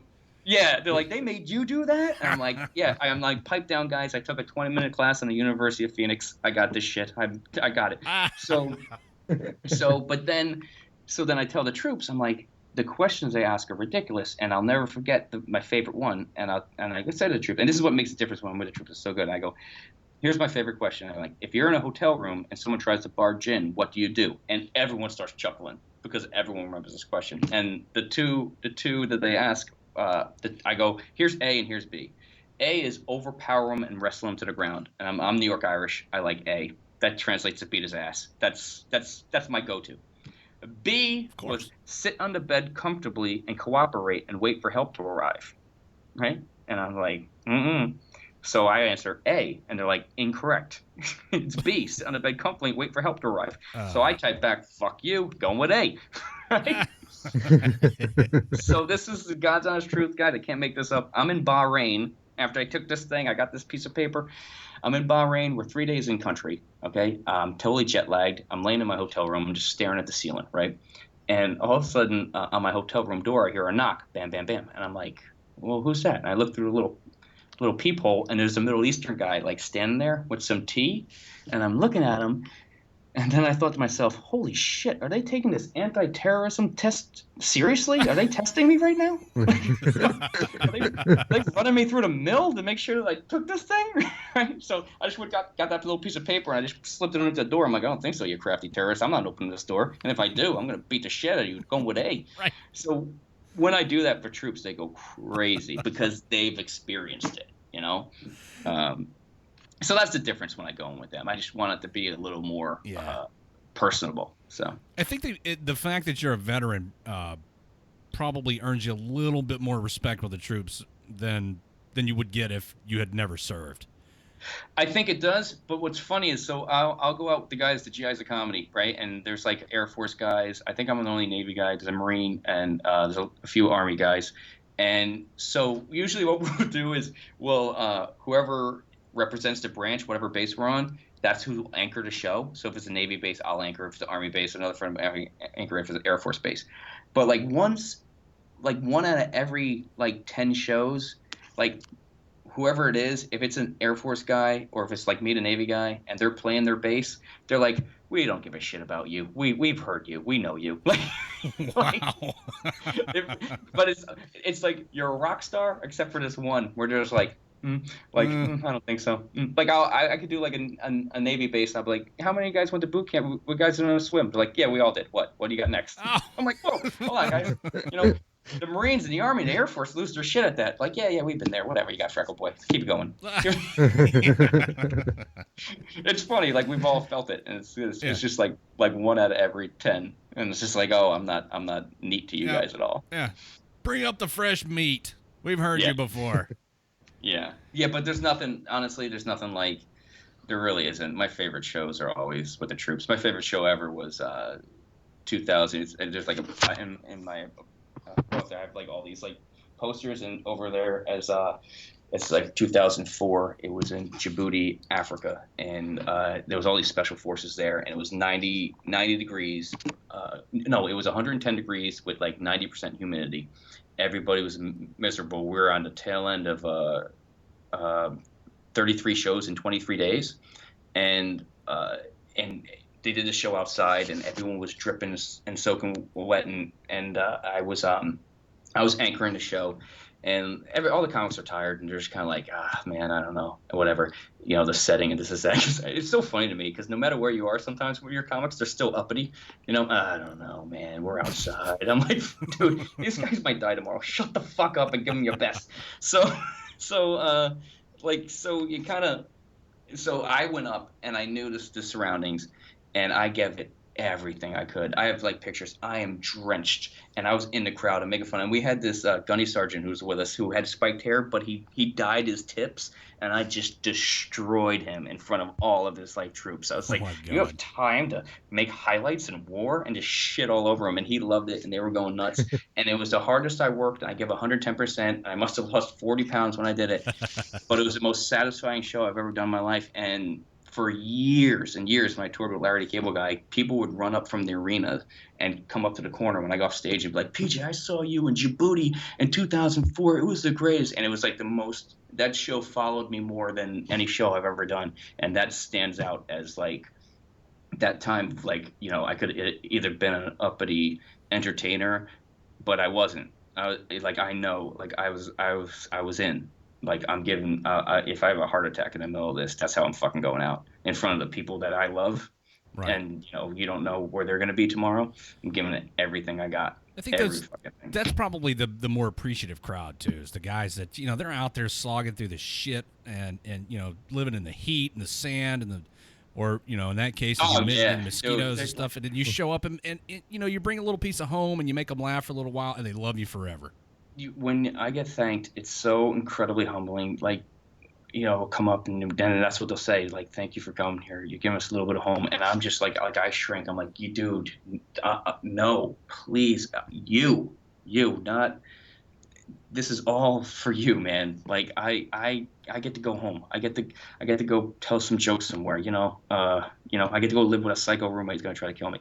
Like, and it's just that push and pull of like when somebody that is doing something bigger than all of us, we've all been there, and you get to give them a little bit of something and they're thanking you. It's just kind of like, and for me, I'm always really uncomfortable with it because to me, I bow down to them, and when people ask me all the time, they're like, you've been to war? I'm like, yeah, the war on plaque. Like, so, and I spend a lot of times with like SEALs and a lot of like real warriors, and I was lucky. It's not the road. I went towards healthcare, like, and that was my thing. I want to make people laugh. I want to make people feel good. That's my thing. But I also respect the hell out of warriors, and I also understand when I was 18, if it was asked for me to take a life, I would have done it. And as I got older, I realized I'm not a life taker. That's not how I'm built. And one of the hard parts about the military is we train everybody to take a life, but not know how to deal with it after it's happened, because I don't think it's in everybody's DNA. We all handle those things differently. And having that and being down the line more in my life, I realized like, well, I got to be there for anyone who, however they're dealing with it and stuff like that. So, and that's where I think the Armed Services Art Partnership and like World Team Sports and like Tee Up for Troops who do golf things and Creative Vets who like write songs for these amazing organizations that are just done by regular people, like regular people putting them together. Like, I'm so amazed by what regular Americans can accomplish. Like, everyone's looking at the government, and I'm like, what some regular Americans just get together and make happen for our men and women blows my mind. So humbling. We've had the privilege here on this radio station to be able to talk to many of the organizations that whose mission is helping the veterans in the active duty community. And I think there's a common theme in that, by and large, everybody feels humbled in the presence of these men and women who've gone down range and put it all on the line in the defense of this country and its interest. And amid all the bullshit and the politics and everything that's going on in the news and all that crap, it's heartening to know that there are people who are looking past all the policy and all the horse shit and just want to be with the people who are, where the rubber meets the road, to be cliche. You guys, I heard you guys saying it earlier, and you echoed what my dad has always said. It always comes down to money when it comes down to these fucking guys. Yeah. Like up there, it's all about money. So but then you get these people who live life beyond that. They have a mission, or they live a life of like fulfillment or something, and they feel like that they need to do something more. A politician gets up the ladder with people giving them money, so you're automatically corrupt. The whole system. There's no way you can be like a decent person. But when you have successful people who are going, you know what, I've accomplished a lot and I can make a difference. Instead of being, I don't mind have the resources, but I am resourceful because I created something. Right. And then they put their focus into that. I'm astonished by it, and because they don't want anything out of it except for to be thankful. And it's just when I travel the country, and one of the things I try to not watch the news too much anymore, because it just doesn't represent the world that I live in. It doesn't represent the people that I meet. It doesn't represent what I see. And I'm a big believer in, you want to change the world, change your world. Start there. And so when I'm around these people and I get to conduct myself in whatever way they help shape me, I'm like, well, that's how I can do it. That's how I can do it. I'm not going to run for office or do something like that and get corrupt. I'm just going to be the best I can to each person that I meet, and especially the ones that I know have done something for me to be able to do what I do. Right. Well, let's see here. Nick from the Facebook live chat says, PJ, you're awesome. I'm going to remember hitting my pillow screaming to Metallica for a while. We're all crazy. We just don't realize it. Well, I think we are. I always watch these, when I watch the news, I always laugh because, a lot of people are like, young people, they're millennials. I'm like, there's some good ones out there. The guy who started our partnership was 23. He wasn't even in a service. The work he's doing is amazing. But then when I watch all these pundits on TV, I'm like, they're my age. So they're douchebags. It's everybody. And so, but I never watch anybody on TV, when they have all the split screens, right? I never watch anybody listen to someone else and go, hey, you know what? I didn't really think about that. Let me think about that for a little while. That's a pretty good point. Nah, they're all like, right. They're all busy trying to make their point, make their argument. Yeah, and I'm like, if you don't want to listen or have a real conversation, and give a shit. And if you're not going to take the time to look at or as somebody's sister, people are like, are you worried about getting in trouble? And I'm like, I don't give a shit, because I know my history, I know my friends, and I know what I've done in my life. So if you're going to judge me off of one thing, or one joke, or one moment, or one thing that you took out of context, that shit's on you. You guys were talking about transgenders or whatever, this earlier or whatever, trying to figure that out. I said to my friend one day, I was just like, man, if I can't figure out what you are, that shit's on you. That really is. I'm too tired to kind of and if you're like, oh, I'm this, I'm like, cool, whatever, man. Yeah, you are whatever you say you are. Fine. Yeah, but you can't. But like I said, I live in a bigger world. I went to theater school, so I have a lot of gay friends, but I also have ultra right wing friends. I have a lot of all these things. I kind of have my foot in every world. But you can't when it comes to people are like, well, why is everyone upset about bathrooms? I'm like, because you're pushing too much on people. They're not ready for that. Me, I've been around that shit for years, but not everybody has. So it's you gotta kind of give them a little time to adjust. Right. Or Yeah, maybe frog in a boiling pot type thing. maybe you know? I just want to stay where I'm comfortable and not have to deal with whatever it is you got going on. Yeah, and then the other thing I always get, and I'm a big thing on this one. I'm like, look, dude, if you feel like you're in the right, that does not give you permission to act wrong. It just doesn't. Yeah. And to me, that's where, like, I really just feel like, it's the United States of hypocrisy. That's like where we're at, because you can point at everybody, and like I had a lot of friends who went on like one of the things I love about Facebook is a lot of people are like, oh, it's so terrible, this is that. I'm like, I really narrow down a lot. I save a lot of conversations and dinners by reading people's comments. You know what I mean? I'm like, I'm not fucking having a conversation with that guy. Jesus Christ. Right. So, but the thing that I do like and enjoy about like reading it and stuff is that you do get to figure out how people are, and how like I get to put them all in categories and go like, okay, let me see. But it's all fueled by insecurity. Like it's everybody's own insecurity. And then I watch all these people I went to high school with, and they're all like, these Hollywood actors need to shut the fuck up and just act. And I'm like, yeah, I found it annoying too. But with that mindset, shut the fuck up and just weld. There you go. You know what I mean? That's why I'm like, it's all the same shit. Everyone has the freedom to say whatever they want. Just tune it out, whatever. If it's not your thing. I'm guilty of doing that. Like this, this actor has got this big stage and this big audience, and they're using it to push their own agenda when they should just shut the fuck up and, because it pisses you off, and I get that. You know the way I look at it, and I totally get it, because we all want to. It makes us all mad. We're just like, dude, seriously. Like, you know what always gets me about that is I'm like, why give such a moment to someone you don't like? I don't care who it is. I don't care if it's like the president or something. Like, you have this great moment that's yours. Why take a fraction of it and hand it to somebody that you don't like? That doesn't make sense to me. Like, if it's my moment and I earned it, then I would not share it with anyone I didn't like. Right. And that's just mindset. That's what I always get when I'm like, this makes sense to me. But you're free to do whatever the fuck you want. You know what I mean? I'm just happy I didn't get murdered by my roommate. Well, yeah, me too. Yeah.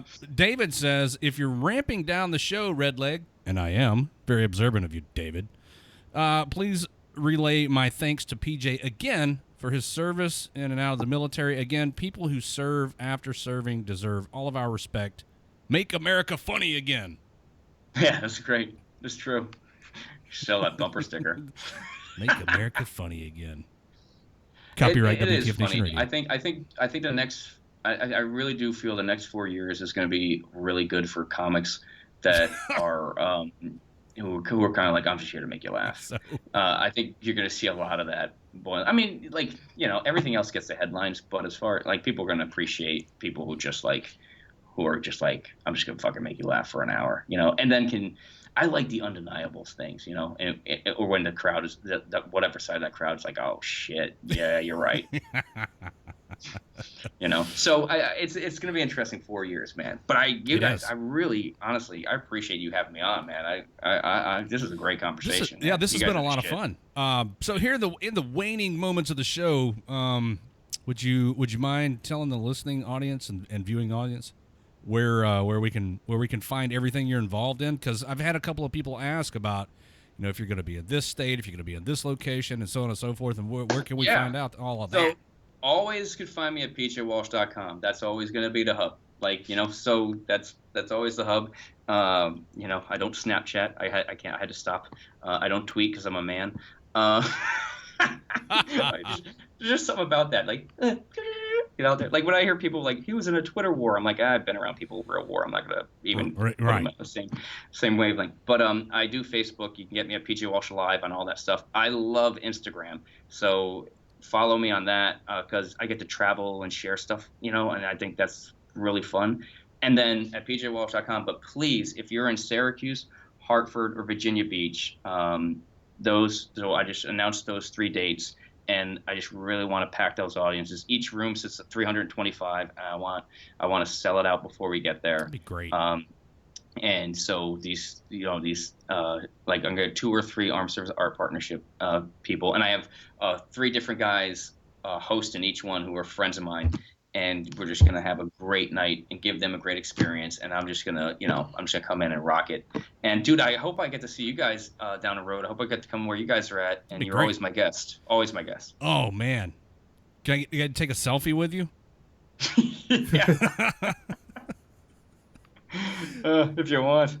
That's always weird to me if people want to take pictures. All right. So let's get out of here, everybody. Everybody go check out pjwalsh.com. That's where you can find out all the latest relevant information. PJ, thanks for joining us here tonight and telling your story. Very entertaining. Raphael wants to know if you're coming to Florida.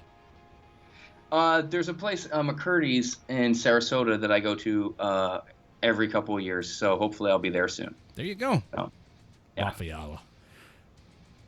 Thanks everybody for tuning in tonight. I had a great time. It was a really good show. Oh, hey, yeah. Had some really enjoyed it. Bones, thanks for hanging out tonight. Mom, everybody else who was here.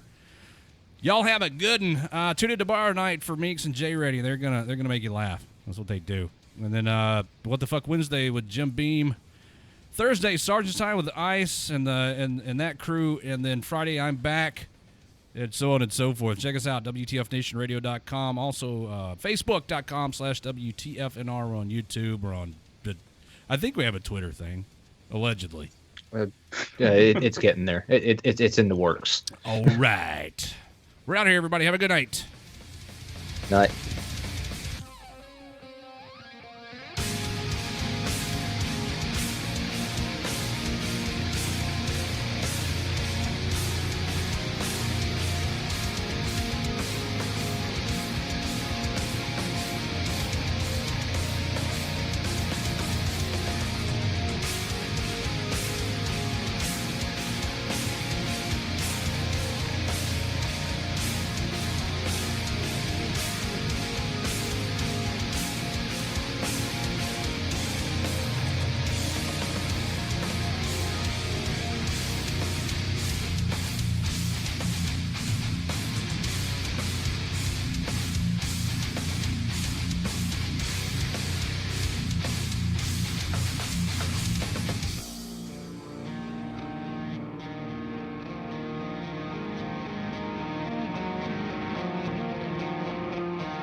Bye, Felicia.